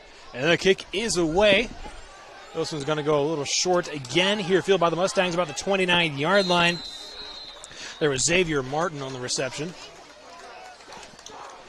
That will set up the Mustangs at around the 32-yard line for this first drive of the first half. So for me, I'd really like to see, again, don't give up on the run game, but stay away from running outside and work the short passing game. It seems like when we're trying to go deep, there's just not enough time that the defensive line's getting in there for the Trojans. Dickerson, the pistol, 2 running backs in the backfield with him. Going to hand it off here to McManus there on the carry. He's going to be brought down by a trio of Trojans. Looks like Jared Armstrong. Also, I believe it looks like Miles Mundorf. A couple of the ones in there on the stop for the Trojans. Yeah, really just changing the line of scrimmage. I mentioned that at the end of that second quarter when Shenandoah went for that 4th and 1. You know, Atlantic's defensive line, really specifically those middle two, those tackles, those big boys in the middle, they are just absolutely changing the line of scrimmage right now. Certainly Zen McManus on this first carry of the night loses a couple of yards. Scammon to the gun once more, drops back, looking to his left side, looking deep there for Harold. Good coverage there, pass well over the head of Harold. That'll set up a 3rd and long now here for the Mustangs. Yeah, 3rd and long, definitely not where he wanted to be, but there was a penalty. Looked like it was a late hit on the quarterback, so I believe it's going to be a 15-yarder if that was the call and a first down. That will be the call. That will give the Mustangs the automatic first down. Yeah, big break for Shenandoah there. Certainly it's going to move them all the way up here to about the 46-yard line. Here with 11:14 left to play here in this third quarter. Some of the other scores around KMA land so far here tonight. 28-0 for Mount Mills up over Audubon right now. Creston up 21-0 or 21-3 over Denton-Schleswig. And also Red Oak Tigers right now up 7-0 over Nottoway Valley. All those in the third quarter right now. Scammon in the pistol takes a snap, looking to his left side. And now there's receivers there. Harold was the guy looked like he was going for it. Had his back turned and looked like there for a second. Yeah, that one was intended for Harold. It was inside. Harold's running a short little out route. Again, those quick passes, that I think that's where they're going to earn their money here in the second half in the passing game. But just inside, looks like Scammon's kind of favoring that arm a little bit as he's running back to the huddle. Gives us a 2nd and 10 now here for the Mustangs at their own 46. Just a formation once more. Dickerson in the backfield. Deuce is out to the left and the right, spread wide. Scammon takes a snap, dropping back, looking to that right side, looking for Shaw there. Unable to hold on to it, though, is Shaw. It'll bring up now a 3rd and 10 for the Mustangs. And just kind of one of those games where it's like what could have been, really, for both of these offenses. Both offenses have had opportunities, drop passes, penalties, big plays brought back. Just kind of a what could have been offensively so far for the first 2+ quarters. And there's another one there as that ball was off the hands of Shaw. Just over 11 minutes now left here in this third quarter. Trips out to the right for Scammon in the pistol as Dickerson in the backfield. Now cover 0 here for Atlantic. They're going to bring a little bit of pressure here. Scammon feels that pressure but gets it away to his man. That's going to be a nice pick of about 6 yards there. McManus, the man with the grab. So, yeah, you're now at 4th and about 3 or about 4. And you're probably wanting to play field position here. You haven't really scored, tried 4th and 1. Looks like you're probably going to play field position and hope your defense can bail you out here. 4th and short now for the Mustangs, but they will punt it away. Harold here ready to punt this one away. And back there deep to return for the Trojans is Prohl. And Harold, he gets this one away. It's a high soaring punt. Falls just outside the 20. Going to bounce into it, though. Now a nice little kick there for the Mustangs. And it will be down at about the 14-yard line, where the Trojans now will make their first crack at it here in the second half. As we mentioned, only a little over 100 yards, 125 total yards for them in that first half, 81 of that coming on the ground. Dante Hendrickson obviously could also have a lot more than that. Had a couple of big runs that were also pulled back by penalties, as we mentioned before. Yeah, and he came out late in that first half, and I don't see him on the field right now. Henson was running there towards the end of the first half. Looks like Henson's in there again, so hopefully Hendrickson's okay, but at least as of right now, not on the lineup. And as you mentioned, Henson is in there. A couple of tight ends here. Lining up tight here on the formation, under the gun. Pitching it to Henson now, trying to make Johnson outside. Yeah. There's going to be a holding call there against Atlantic as Henson was brought down, and looks like a couple of Mustangs a little shaken up after that one. Spangler a little slow to get up after that play. Yeah, I think that's Cole Graham down there, 14. Is that Cole Graham, number 14? Well, no, number 14 here for Shenandoah. We'll find it. Spangler's the one on the ground. 14 was the other one, also a little shaken up. I don't have a 14 on my roster, at least at the moment. Well, we're thinking it's Dalton Nathan Could up be here. Dalton. Brody, the camera guy, tells me it's Dalton. But he was getting WWE bear hug there on the side there, and we've got an injury timeout here. We'll probably step aside here. Yeah. Well, while they tend to Spangler, we'll step aside here on the KMA video stream.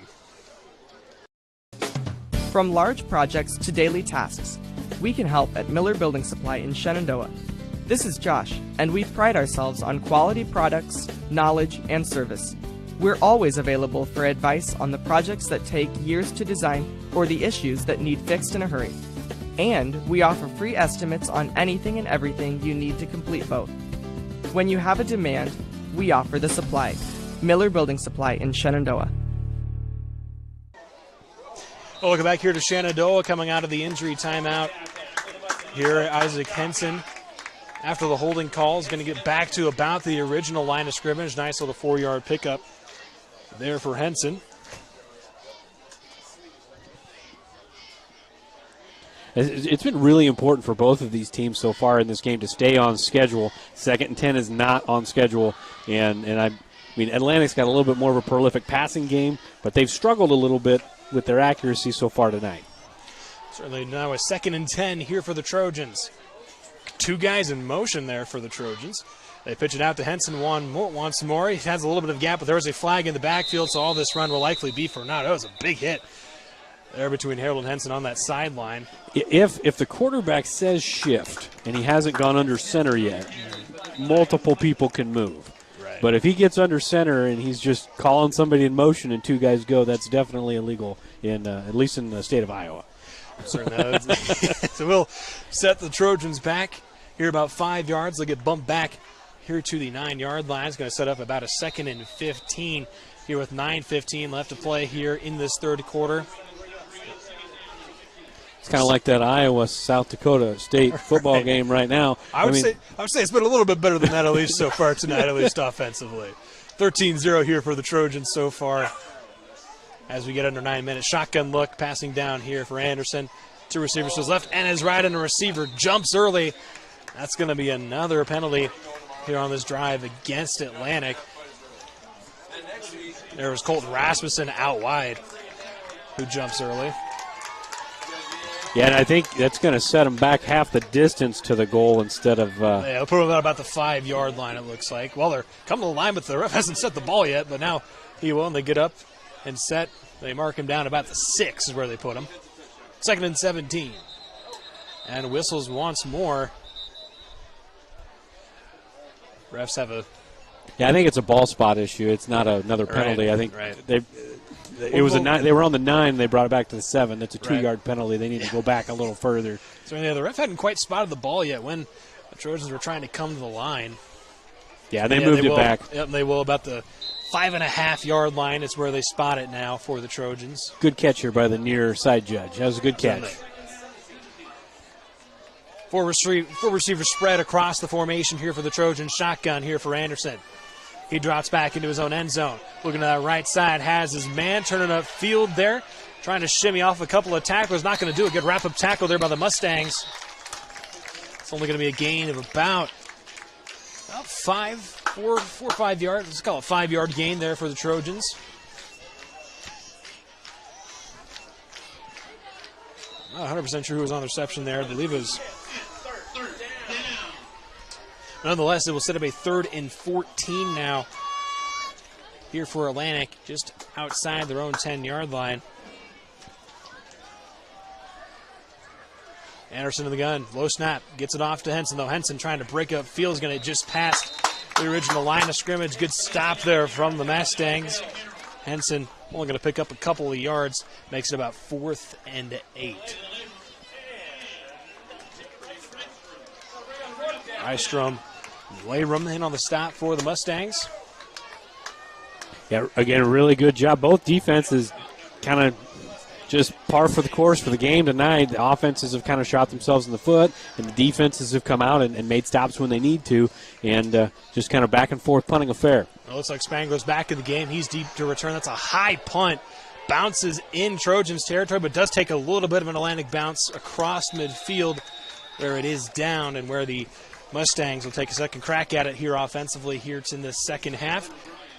7:17 left to play here in this third quarter. Still a 13-0 ball game so far in this one. As we mentioned, obviously defense is playing really strong so far tonight, but there's been plenty of times where a lot of big gains, a lot of crucial plays, I would say, have been brought back by some pretty costly penalties. Yeah, and for Shenandoah, it hasn't been penalties bringing the ball back. It's been dropped passes or, just not being able to block quite long enough to get the throw off or something like that.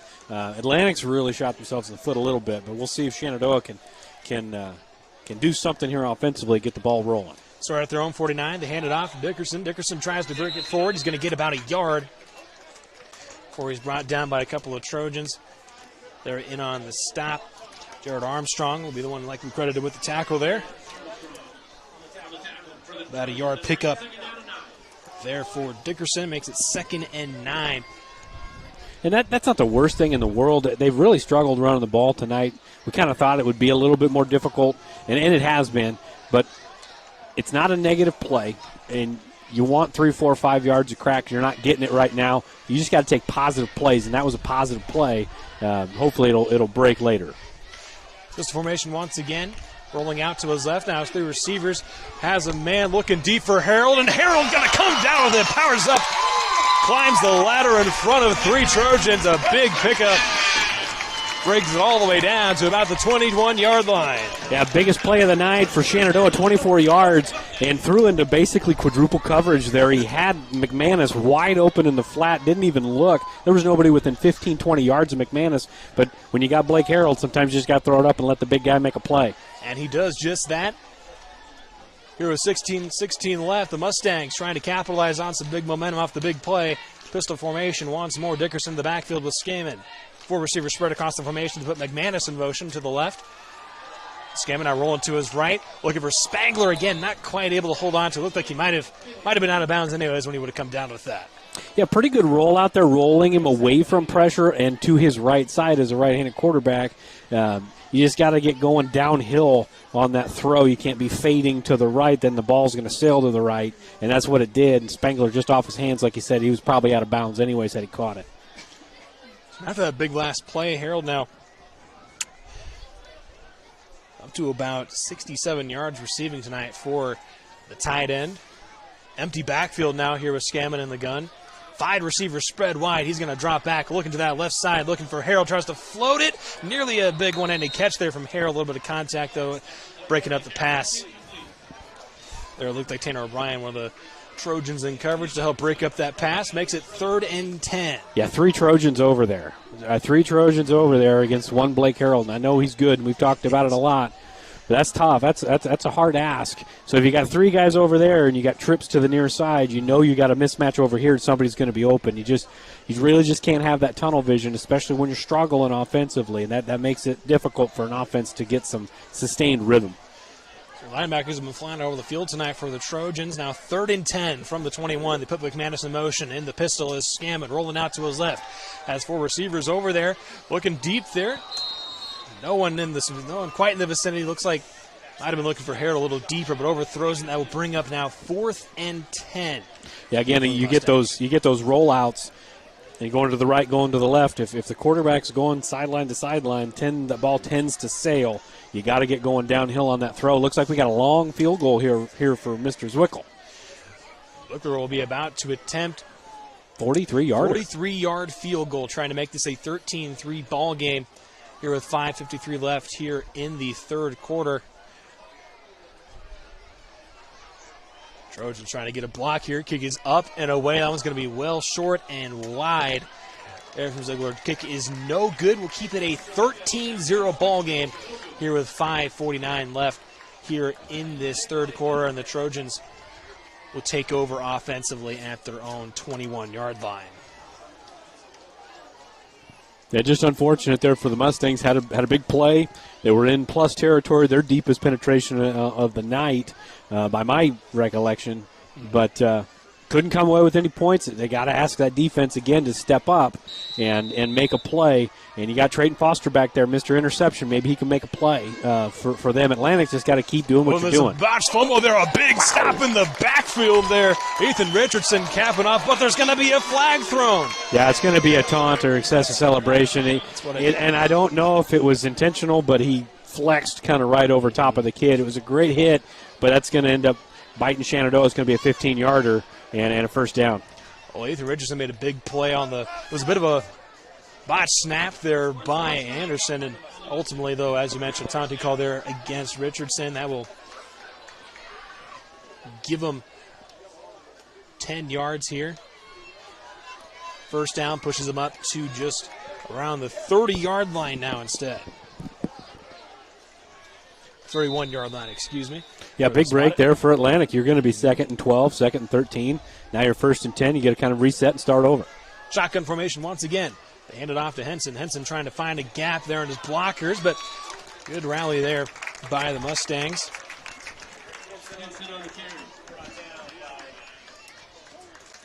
Yeah, pulled 2 linemen from the backside there on that little power play, and Henson did a good job of just getting to the hole, getting north and south. It's not a big gain, but 3 yards a pop matters, in a game like this. That's about what the Trojans have averaged so far this season, about 3.7 yards per carry. 2nd and 7 now. Here from the 34, Anderson in the backfield in the gun. Takes the snap, has 3 receivers now to his right. Looking to that right side to the flat, has his man. There's Sandro O'Brien, who's going to break up the field, breaks a tackle there on the sideline, but they will say he gets pushed out of bounds there right at midfield. Looks like Foster was the Mustang there to shove him out of bounds. Be a 17-yard gain there. And again, nobody in the flat there. Harold, I believe, had flat responsibility there, but I kind of don't think that he covers very much. I think he pretty much just rushes the passer. So somebody over there didn't have their flat responsibility, and that was a big, big gain. All the way up to the 48-yard line of Mustang territory. They'll give it to Henson once, then he's going to bounce this one outside, cuts back through, has a big gap, breaking up on that right side, shakes a couple of tackles, stays on his feet, and barrels all the way down just inside the 20-yard line. It looks like they'll spot him right at about the 17. Yeah, big run. You stick with it. Eventually, those 3-yard gains will pop, and that's what they had happen right there. And that's what you want if you're Atlantic. You kind of shorten this game. Big 31-yard run there from Henson in the gun once more as Anderson. They give it to him again. Here's Henson on the near side now, trying to shed a tackle. Can't quite do it that time, but he will. Still get a nice pickup of about 6 yards on that tote. Makes it 2nd and 4 here now from the 11-yard line. Henson, as we mentioned, filling in for Dante Hendrickson, has been kind of the bell cow so far for Atlantic this season. He went off the field late in that first half, and it's been Henson since then, making the most of his snaps he's getting here. Anderson in the shotgun once more. They give it to Henson again now, trying to find something up the middle. Bouncing off a couple of tacklers. He's going to bounce forward, but it might be just a little bit short of that first down mark around the 8-yard line, or 7-yard line, I should say. They'll call him just short, it looks like. Yeah, I think he'll be short. It's going to be 3rd and 1, and with, again, the way the offensive line's getting a push, it's going to be 2 downs to get 1 yard here. Certainly. 3rd and 1 now here for the Trojans. They will come out under center, a couple of tight ends tight to the left. Henson in the backfield. They will pitch it to him here, working on this left side, and they're not quite able to get the initial tackle. Now Henson trying to spin forward, but they're going to say he got his knee down a couple of yards further back. They'll spot him around the 3-yard line. Another nice 5-yard pickup there for Henson, and will set up a 1st and goal now here for the Trojans. Yeah, really solid second half for Henson. When the second half started, he had 2 carries for 9 yards. I've got him for 8 carries now and 64 yards. So he's been the bell cow now with Hendrickson out, and he's done a really good job. They put the ball in his hands, and he's responded. Certainly. 1st and goal from the 3. They'll try to pitch it to Henson in the backfield. Ball on the floor. Ethan Richardson got a hand on the pitch there, it looked like. But it looks like the Trojans will get back on it. Richardson starting to get a little more penetration here later in this second half. Fumble was recovered there by Anderson, but now they get pushed back to about the 8-yard line. When it's kind of that same story, it's just you're having a drive, you're finally putting a drive together, and then a negative play. And it started with Shenandoah giving that negative play to Atlantic, and to see if Atlantic can do something about it here. And there's another one back to back. Another flag here. False start called on the Trojans there. Henson gets called for that one. So you have 1st and goal at the 3. Now you're all the way back to the 13. Yeah, now it's 2nd and goal from the 13. So in the matter of one play, you lose 10 yards. I mean, that's – and both of the teams, I'm not knocking one team over the other. It's just both of these teams have been very disjointed offensively. The defenses have played very well, but the offenses have definitely helped the defenses tonight. Certainly, we are now just over 2 minutes left to play here in this 3rd quarter of action. Still 13-0. Here the Trojans up over the Mustangs. Anderson under center. Offset I formation here. Anderson drops back, looking to the end zone, looking for Rasmussen, who calls it in and gets across the goal line for the touchdown for the Trojans. They extend their lead now 19-0 over the Mustangs. We can have as many penalties as you want if you can pitch and catch like that. That was a good play, good pass, just like the pass that was thrown in the first half that was intercepted by Spangler, just a flat slant on that far side, and the slant was open, and then a really good play by Rasmussen to come down with it. Thompson now will get set as they come in with the swinging gate formation here for the extra point, trying to make it 20-0. Here's just under 2 minutes left here in this 3rd quarter. And this kick is up, and that one's a doink off the goalpost there, and that is no good. And it'll remain 19-0 here with 1:57 left here in the 3rd quarter. Atlantic up 19-0 over Shenandoah here on the KMA video stream. From large projects to daily tasks, we can help at Miller Building Supply in Shenandoah. This is Josh, and we pride ourselves on quality products, knowledge, and service. We're always available for advice on the projects that take years to design or the issues that need fixed in a hurry. And we offer free estimates on anything and everything you need to complete both. When you have a demand, we offer the supply. Miller Building Supply in Shenandoah. The strength of a house starts with its foundation, just like the strength of a community starts with its education to ensure its success for many generations to come. The Shenandoah Iowa Education Foundation strives to bring world-class education and opportunities to the youth of Shenandoah. Visit ShenandoahIowaEducationFoundation.org to become a part of the $100 Club, the Family Challenge, to donate to the Peter J. Weber Scholarship, or to make a general donation. The Shenandoah Iowa Education Foundation, partnering today for success tomorrow. Welcome back now here to Shenandoah, Iowa. Atlantic up 19-0 over the Mustangs as Thompson kicks this one away after the touchdown drive there for the Mustangs.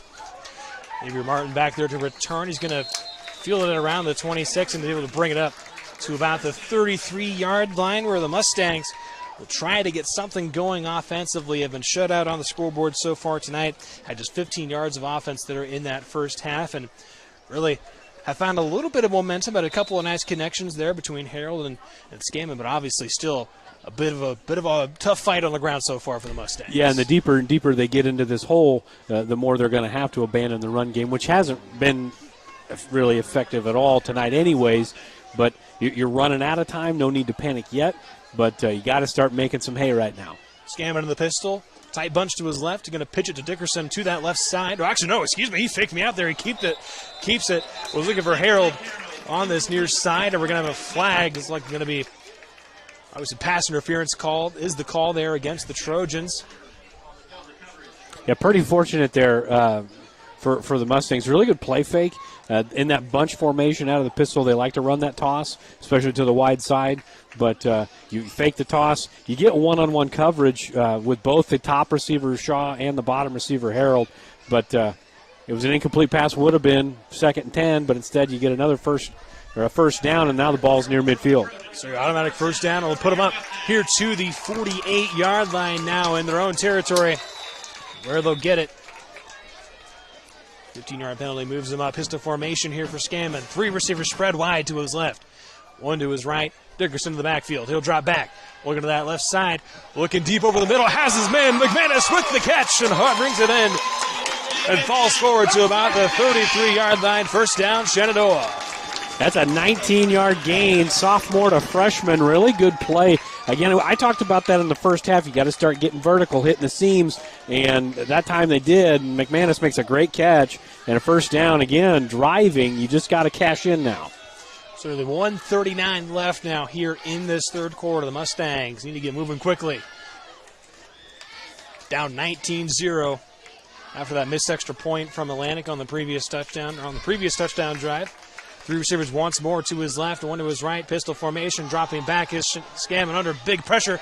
Dips it off to Dickerson. Dickerson takes it at the line of scrimmage. He wheels his way up for about 8 yards through a array of Trojans defenders there.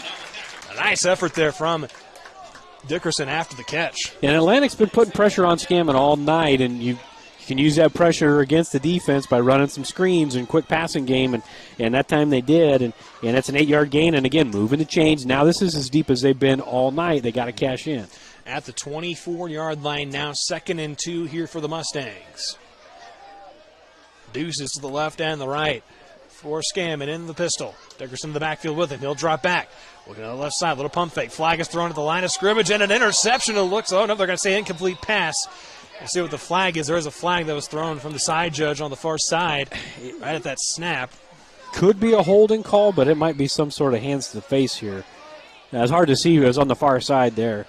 Actually, it looks like, let's say, a legal procedure there against the Mustangs, and actually going to push them back here about 5 yards. That'll put them back to about the 29-yard line. Now makes it 2nd and 7. I need to adjust my glasses there. I didn't count. But you're still not in a bad spot here. It's basically like getting 3 yards on the first play. So you got 3 downs here to get these 7 yards. No need to panic here for the Mustangs. Pistol formation, tight bunch. They'll pitch it to Dickerson on that right side where that bunch was. Dickerson's going to power us forward his way through a few defenders, picks up a couple of yards.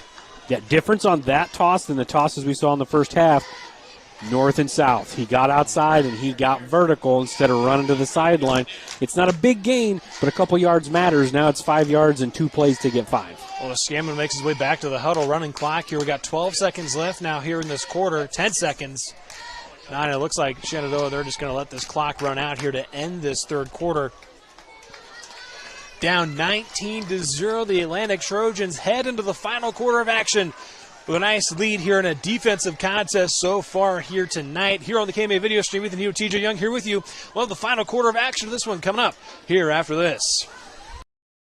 Pella Corporation in Shenandoah is growing. Pella is a family-owned company and has a strong heritage that started in 1925. Pella offers a strong benefit package, competitive wages, quarterly bonuses, profit sharing, and more. Pella has a decreased overtime schedule. You'll never work on Sundays, and you will have at least 2 Saturdays off each month to spend more time with your family. Go to careers.pella.com to see what jobs are available and apply today. Experience is not necessary, as Pella will provide training. Pella is an equal opportunity employer.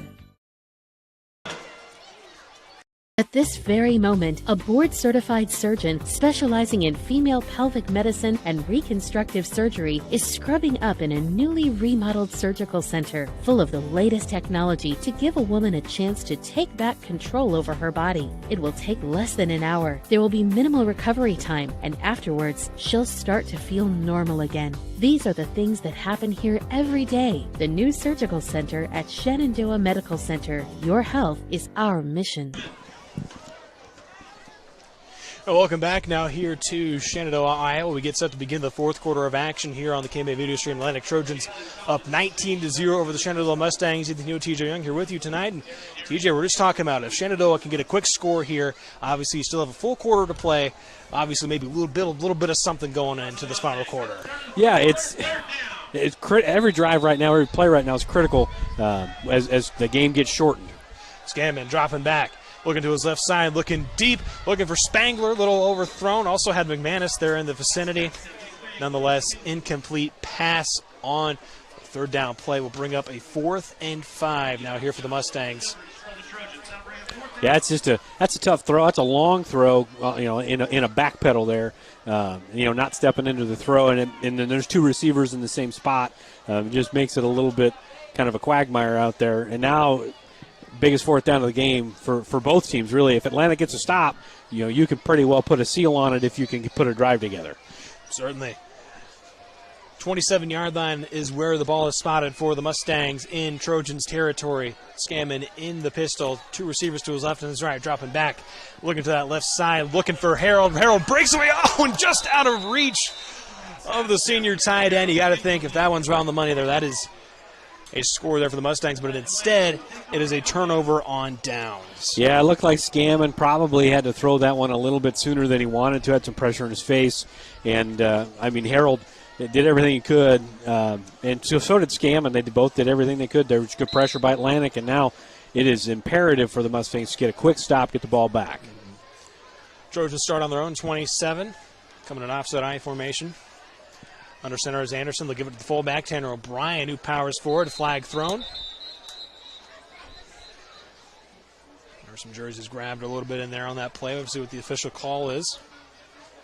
Usually it's from the umpire. Yeah, it's usually a hold. That is the call from the Zebras down on the field. We'll set back the Trojans, make it 1st and long, 1st and 20. All the way back at the 17-yard line now. And they popped a few on that last drive, maybe just more attention to the running game offensively, or maybe just guys getting tired on the defensive line. But they popped a few, so it's not really need to panic mode for Atlanta. Keep running the ball. You could get 20 yards here in 3 plays. Well, now the snap here to O'Brien again, it looks like. Henson was the man on the carry for that one. He's going to bring it back just past the original line of scrimmage. Nice pickup of about 11 yards on that carry. Yeah, but 11 yards, that's just easy. Just too easy right now for Atlantic. It's just, you may want to just man-to-man coverage and load the box up with 8 guys and just say, okay, we're either stopping you for 1 or 2 yards or you're going to take it to the house. So the 2nd and 9 now here for the Trojans at their own 28-yard line. So we hit about 11 minutes left here in the ball game. And to Henson once more, has a big gap there in the middle. He breaks free, trying to get past the secondary, and he shoves a man to the ground. Now he's breaking free down the far side. And Harold finally is going to chase him down here at the 30-yard line in Mustang territory. That's a 40-yard run by my count, 41 yards. And we got a guy down there on the far side. I can't tell. It looks like it's a Trojan. I actually believe it is. I think it's a Mustang that's down over there, it looks like. Oh. Not sure who it is. Trainers get over to him.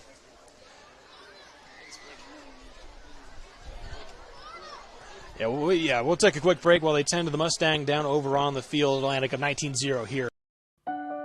Jim Hughes Real Estate has been a family-owned business since 1973, serving Iowa, Missouri, and Nebraska. Our experienced sales staff is eager to work for you. We look forward to offering you the best in personal service to meet all of your real estate needs, including residential, commercial, land, new construction, and auction services. Visit our website at jimhughesrealestate.com. Our website is updated daily. That's jimhughesrealestate.com. It's always been my dream to own a locker. You like school that much, huh? Actually, no, my own meat locker. I'm processing. So, what do you think? Well, if that's your it, let's make it happen.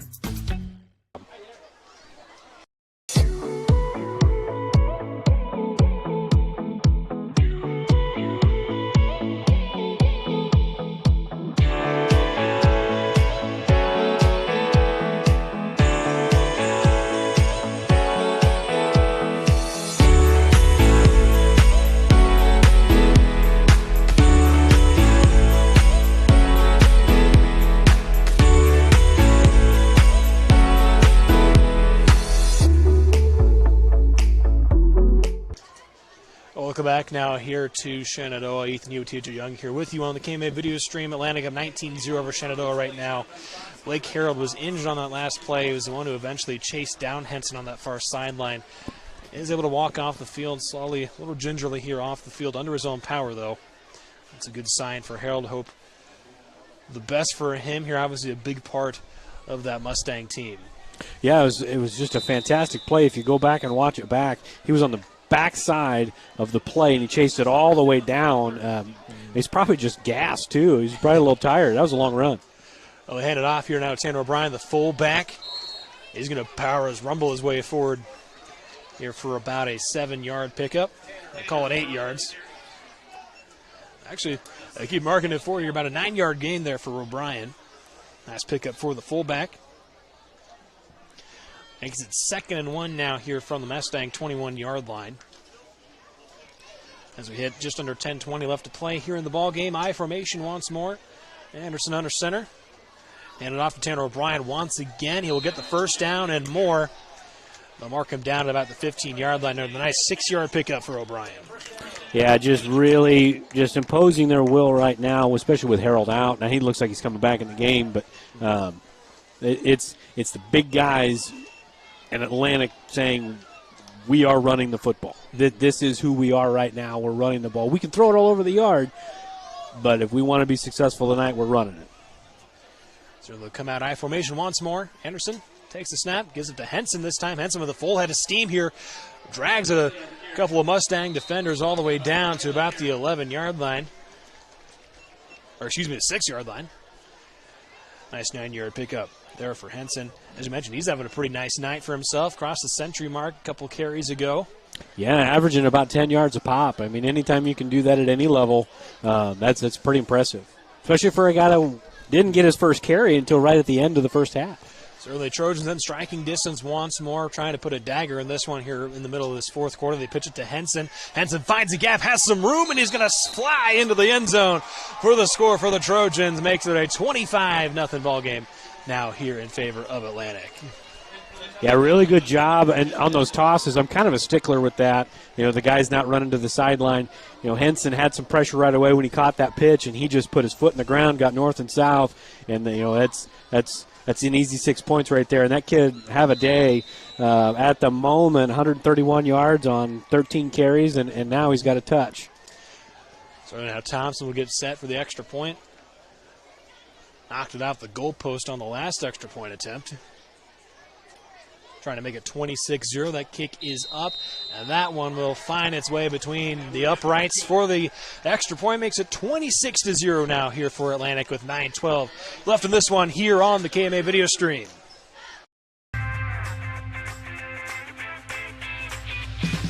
Here it is. This is where my passion is my major. With more than 80 areas of study, dozens of clubs and activities to choose from, and advisors who ask the right questions and offer support, it's easy to be you at Iowa Western.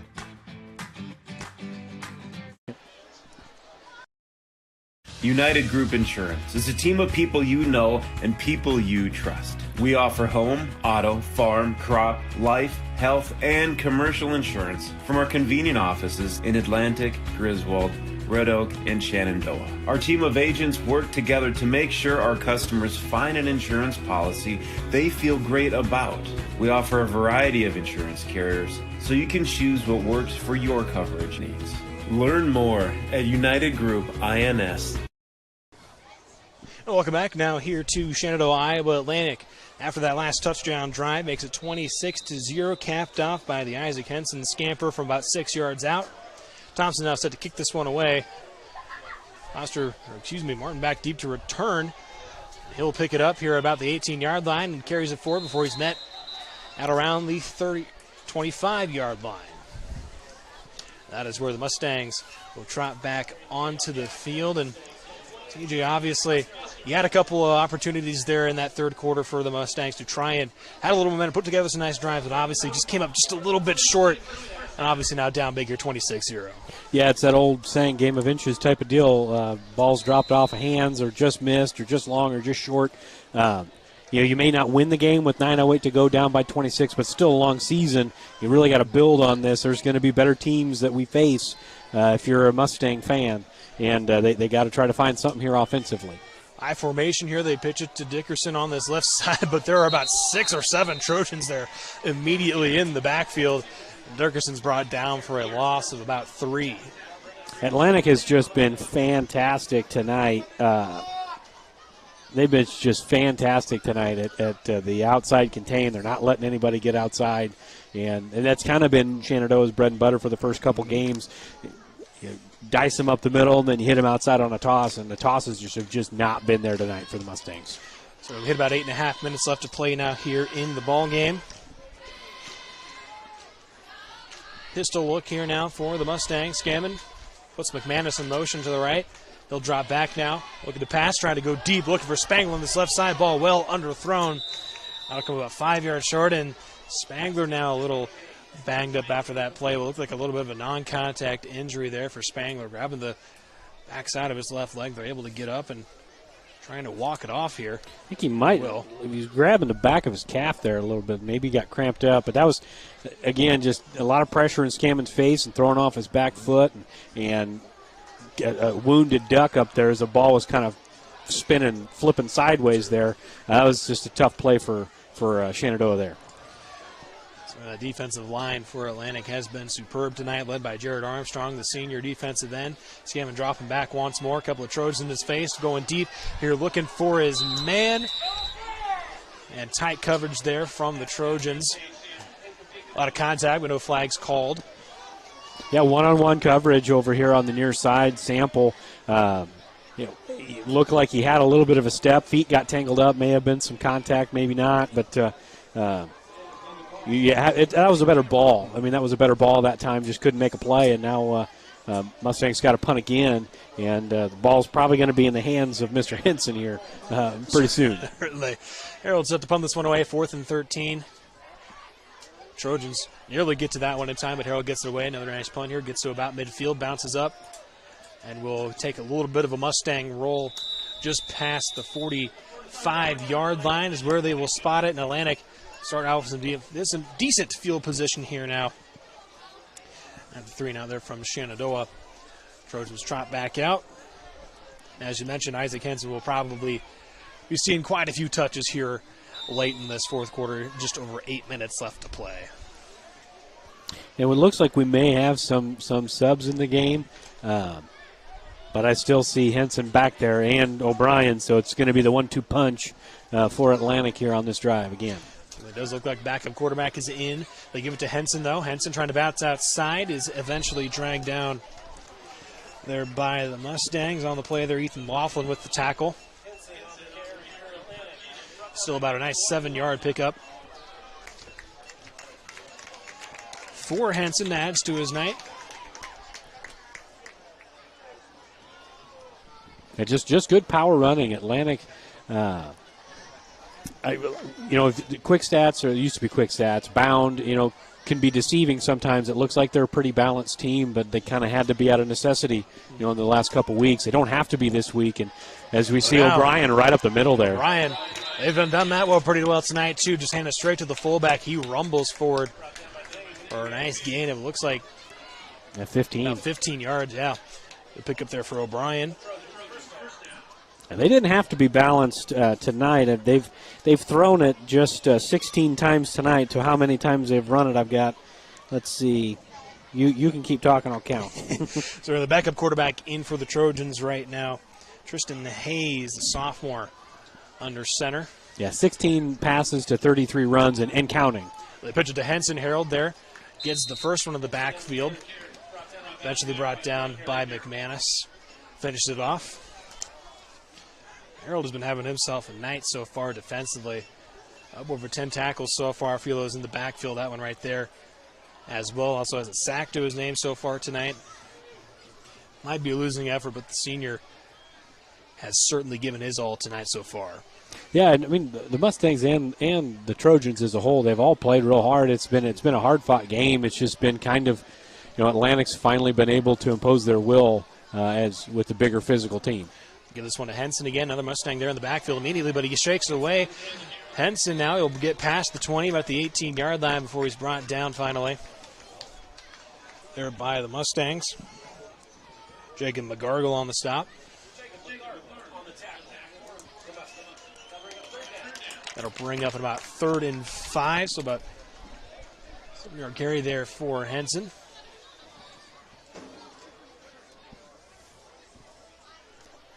As we hit under 6 minutes left to play now here in this game of action. The Trojans up 26-0. Marching their way down the field a little bit here on the ground. Offside eye formation again. They'll give it to Henson once more up that left side. Finds the hole in the middle, cuts it forward.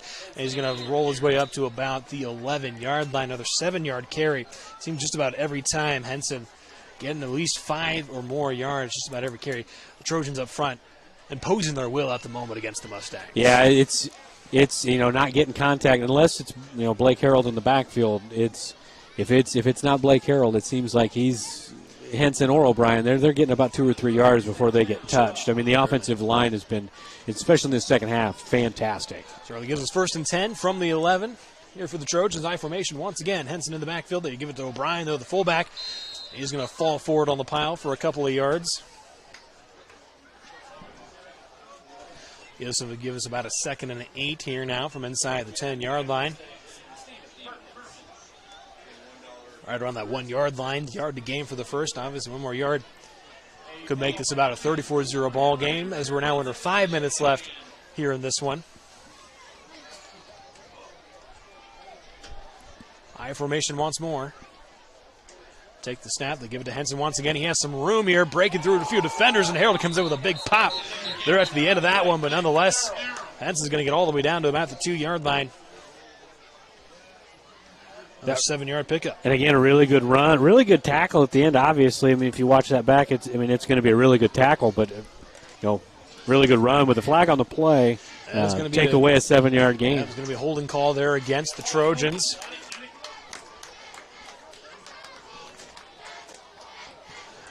That'll push him back here, back outside the 10, almost outside the 15. Right at the 16-yard line is where they mark it.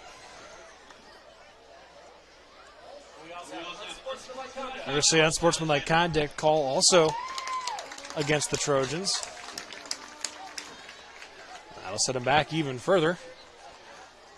Another 10 yards, they'll put him all the way back. Excuse me, a 15-yard penalty there. Puts him all the way back to the 31-yard line. 2nd and a mile. Call it 2nd and 30.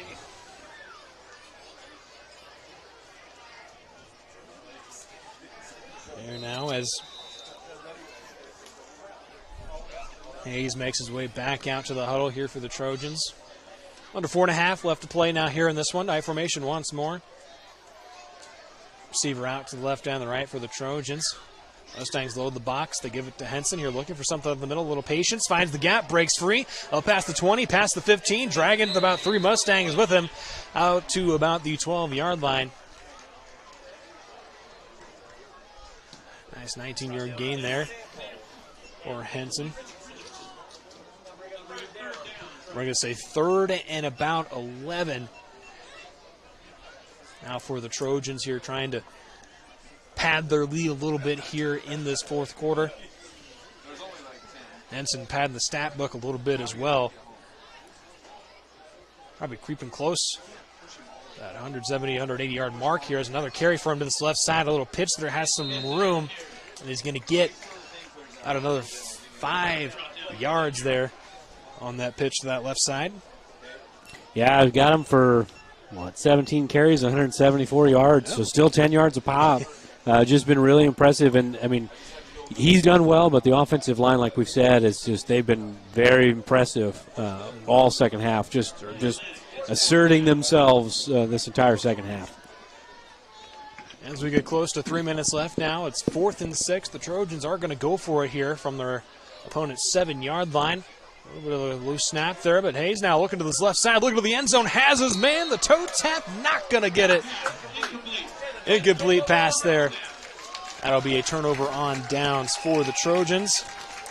And the Mustangs will get the ball back here with just under 3 minutes left to play, as they got down to about the 7 there. This is one of those building block drives for Shenandoah. You know, it's not, there's no 27-point scores here. You know, there's no 27-point touchdowns, but you want to try to put a drive together, get something positive going into next week, because next week's a big game. Next week's definitely a big game, starting district play and against a rival. Certainly they'll be taking on Red Oak next week. Just under 3 minutes left, though, here in this one against Atlantic. They'll come out in the pistol. Scammon has 3 receivers to his left, 5 wide, 2 to his right.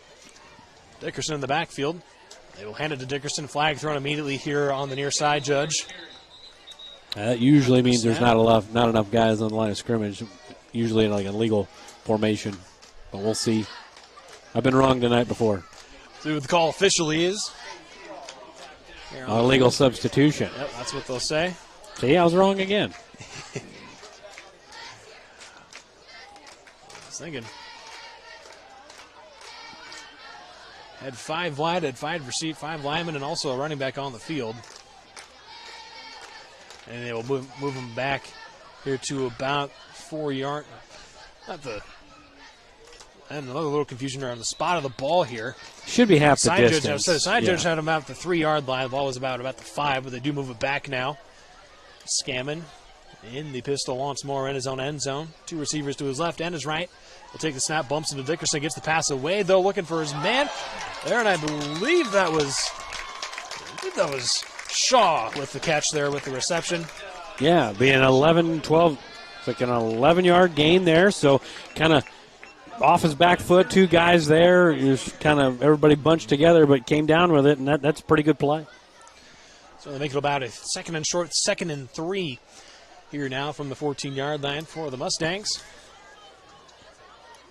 Scammon wants to normally spread the field 4 wide. Dickerson in the backfield. Scammon dropping back here, dropping back deep. Firing this one here to looking for McManus. A little over his hands, also over the hands of Spangler, who is about 10 yards deeper. Incomplete pass will make it 3rd and 3 now for the Mustangs. Yeah, it's just been a tough night for the Shenandoah offense. 4th down, you figure 2 minutes to go. I mean, you could go for it, you could punt it. I mean, it's however you want to do it. Looks like they are going to punt it. Try to keep the score where it is. You don't want to give up this good a field position and maybe give up a touchdown that's meaningless. Certainly, and Harold will try to boot this one away. We'll have a timeout called here first by Shenandoah. 26-0 ball game right now. Just over 2 minutes left here in this one. Atlantic up over the Mustangs right now here on the KMA Video Stream. We're back with the final couple minutes of action here on the KMA Video Stream. Heritage Bank is proud to be a locally owned community bank. We have been committed to our community and meeting the financial needs of our customers since 1873. We are confident that our knowledgeable staff can help you make informed decisions about your financial needs no matter how big or small. Let us show you how rewarding a relationship with First Heritage Bank can be. Stop in at one of our 2 locations, or you can find out more information at www.fhbshen.com. First Heritage Bank is a proud supporter of Shenandoah High School athletics. Go Shen, member FDIC. Welcome back now here to Shenandoah. Just over 2 minutes left here in this one. Atlantic up 26-0 over the Mustangs right now. 4th and 3 here from the run 14. The Mustangs will probably smartly punt this one away here, not give the Trojans some good field position. Harold had a couple of nice punts tonight so far. This one looks like another nice one. This one's going to sail past just right to midfield, actually, is where the fair catch will be called. Yeah, real high boot. That thing touched some clouds up there. Make it about a 49. At least from where he was standing there is about the 1 or 2 yard line. Make it about a 49-yard punt there for Harold. He gets it to midfield. With just under 2 minutes left, the Trojans take over offensively once again. And as we mentioned throughout the second half, the legs of Isaac Henson have come alive. He's a little over 170 yards so far tonight. As mentioned, average almost 10 yards a pop as well. Yeah, 17 carries by my count, and it looks like we got some new guys, new faces in there for Atlantic in the backfield. Well, this one fumbled there.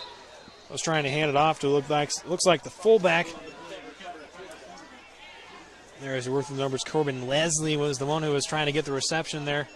Ultimately ends up about a 3-yard loss there after this communication there. Brings us though to about a minute and a half left here in this one. Yeah, new faces in there. Sometimes that's going to happen. Looked like it was supposed to be a fullback dive, and then a fullback was just kind of looked like he was expecting to block there. So 1:20 left now here in this one, 26-0 for Atlantic. They're in the I formation, as you mentioned. New faces out there on the field. They'll try that fullback dive again once more. The Mustangs meet it right at the line of scrimmage. That'll make it 3rd and 13.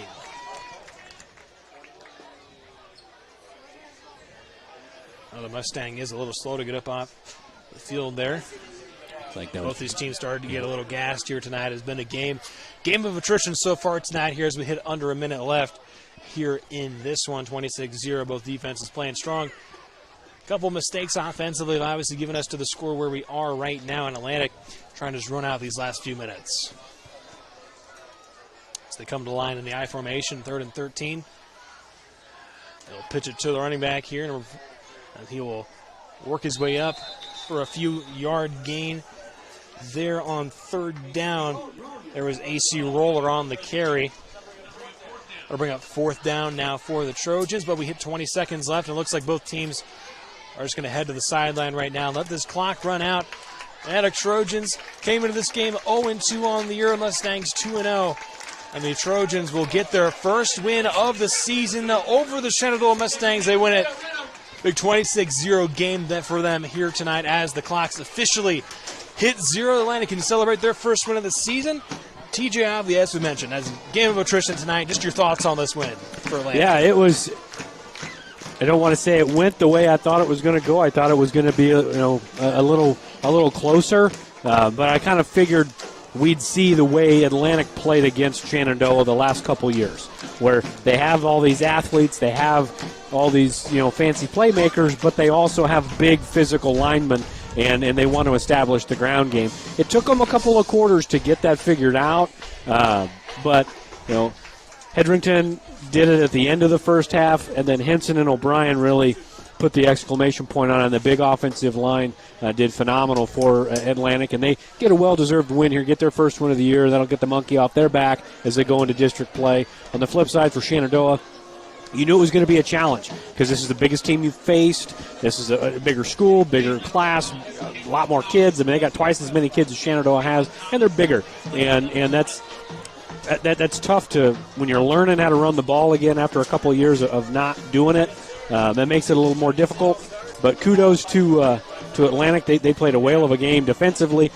Shenandoah, tip your cap to their defense, too. They just got gassed there at the end by a much bigger offensive line. Certainly, obviously, a big man tonight for the Trojans. Isaac Henson, over 170 yards rushing for him on 17 carries. There in that first half, Henderson did have 11 rushes, 47 yards, and also had a touchdown to his name. Caden Anderson ends up getting a little close to that 100-century mark in terms of yardage through the air. Also had a couple of interceptions. Also had the touchdown toss there late in that one. Henson also got the final score there for Atlantic to make it 26-0. But TJ, that's about all we got for you here for tonight. Shenandoah, as they will, as you mentioned, both teams move into district play next week. The Mustangs get set to take on Red Oak. We can get you probably some scores for that one here real quick and who they'll be taking on next week. Red Oak, at least in the fourth quarter, they were up 14-0 over Nottoway Valley, so it looks like they'll be moving to 3-0 again. And then for Atlantic on the flip side, they'll be traveling to Ballard, another team that was 1-2 coming into tonight. But from Shenandoah for tonight, for TJ Young, for Caleb Alvis at KMA Sports, here Ethan Hewitt signing off. We'll have more on this game tonight at KMAland.com. But that's all for us here from Shenandoah on the KMA video stream.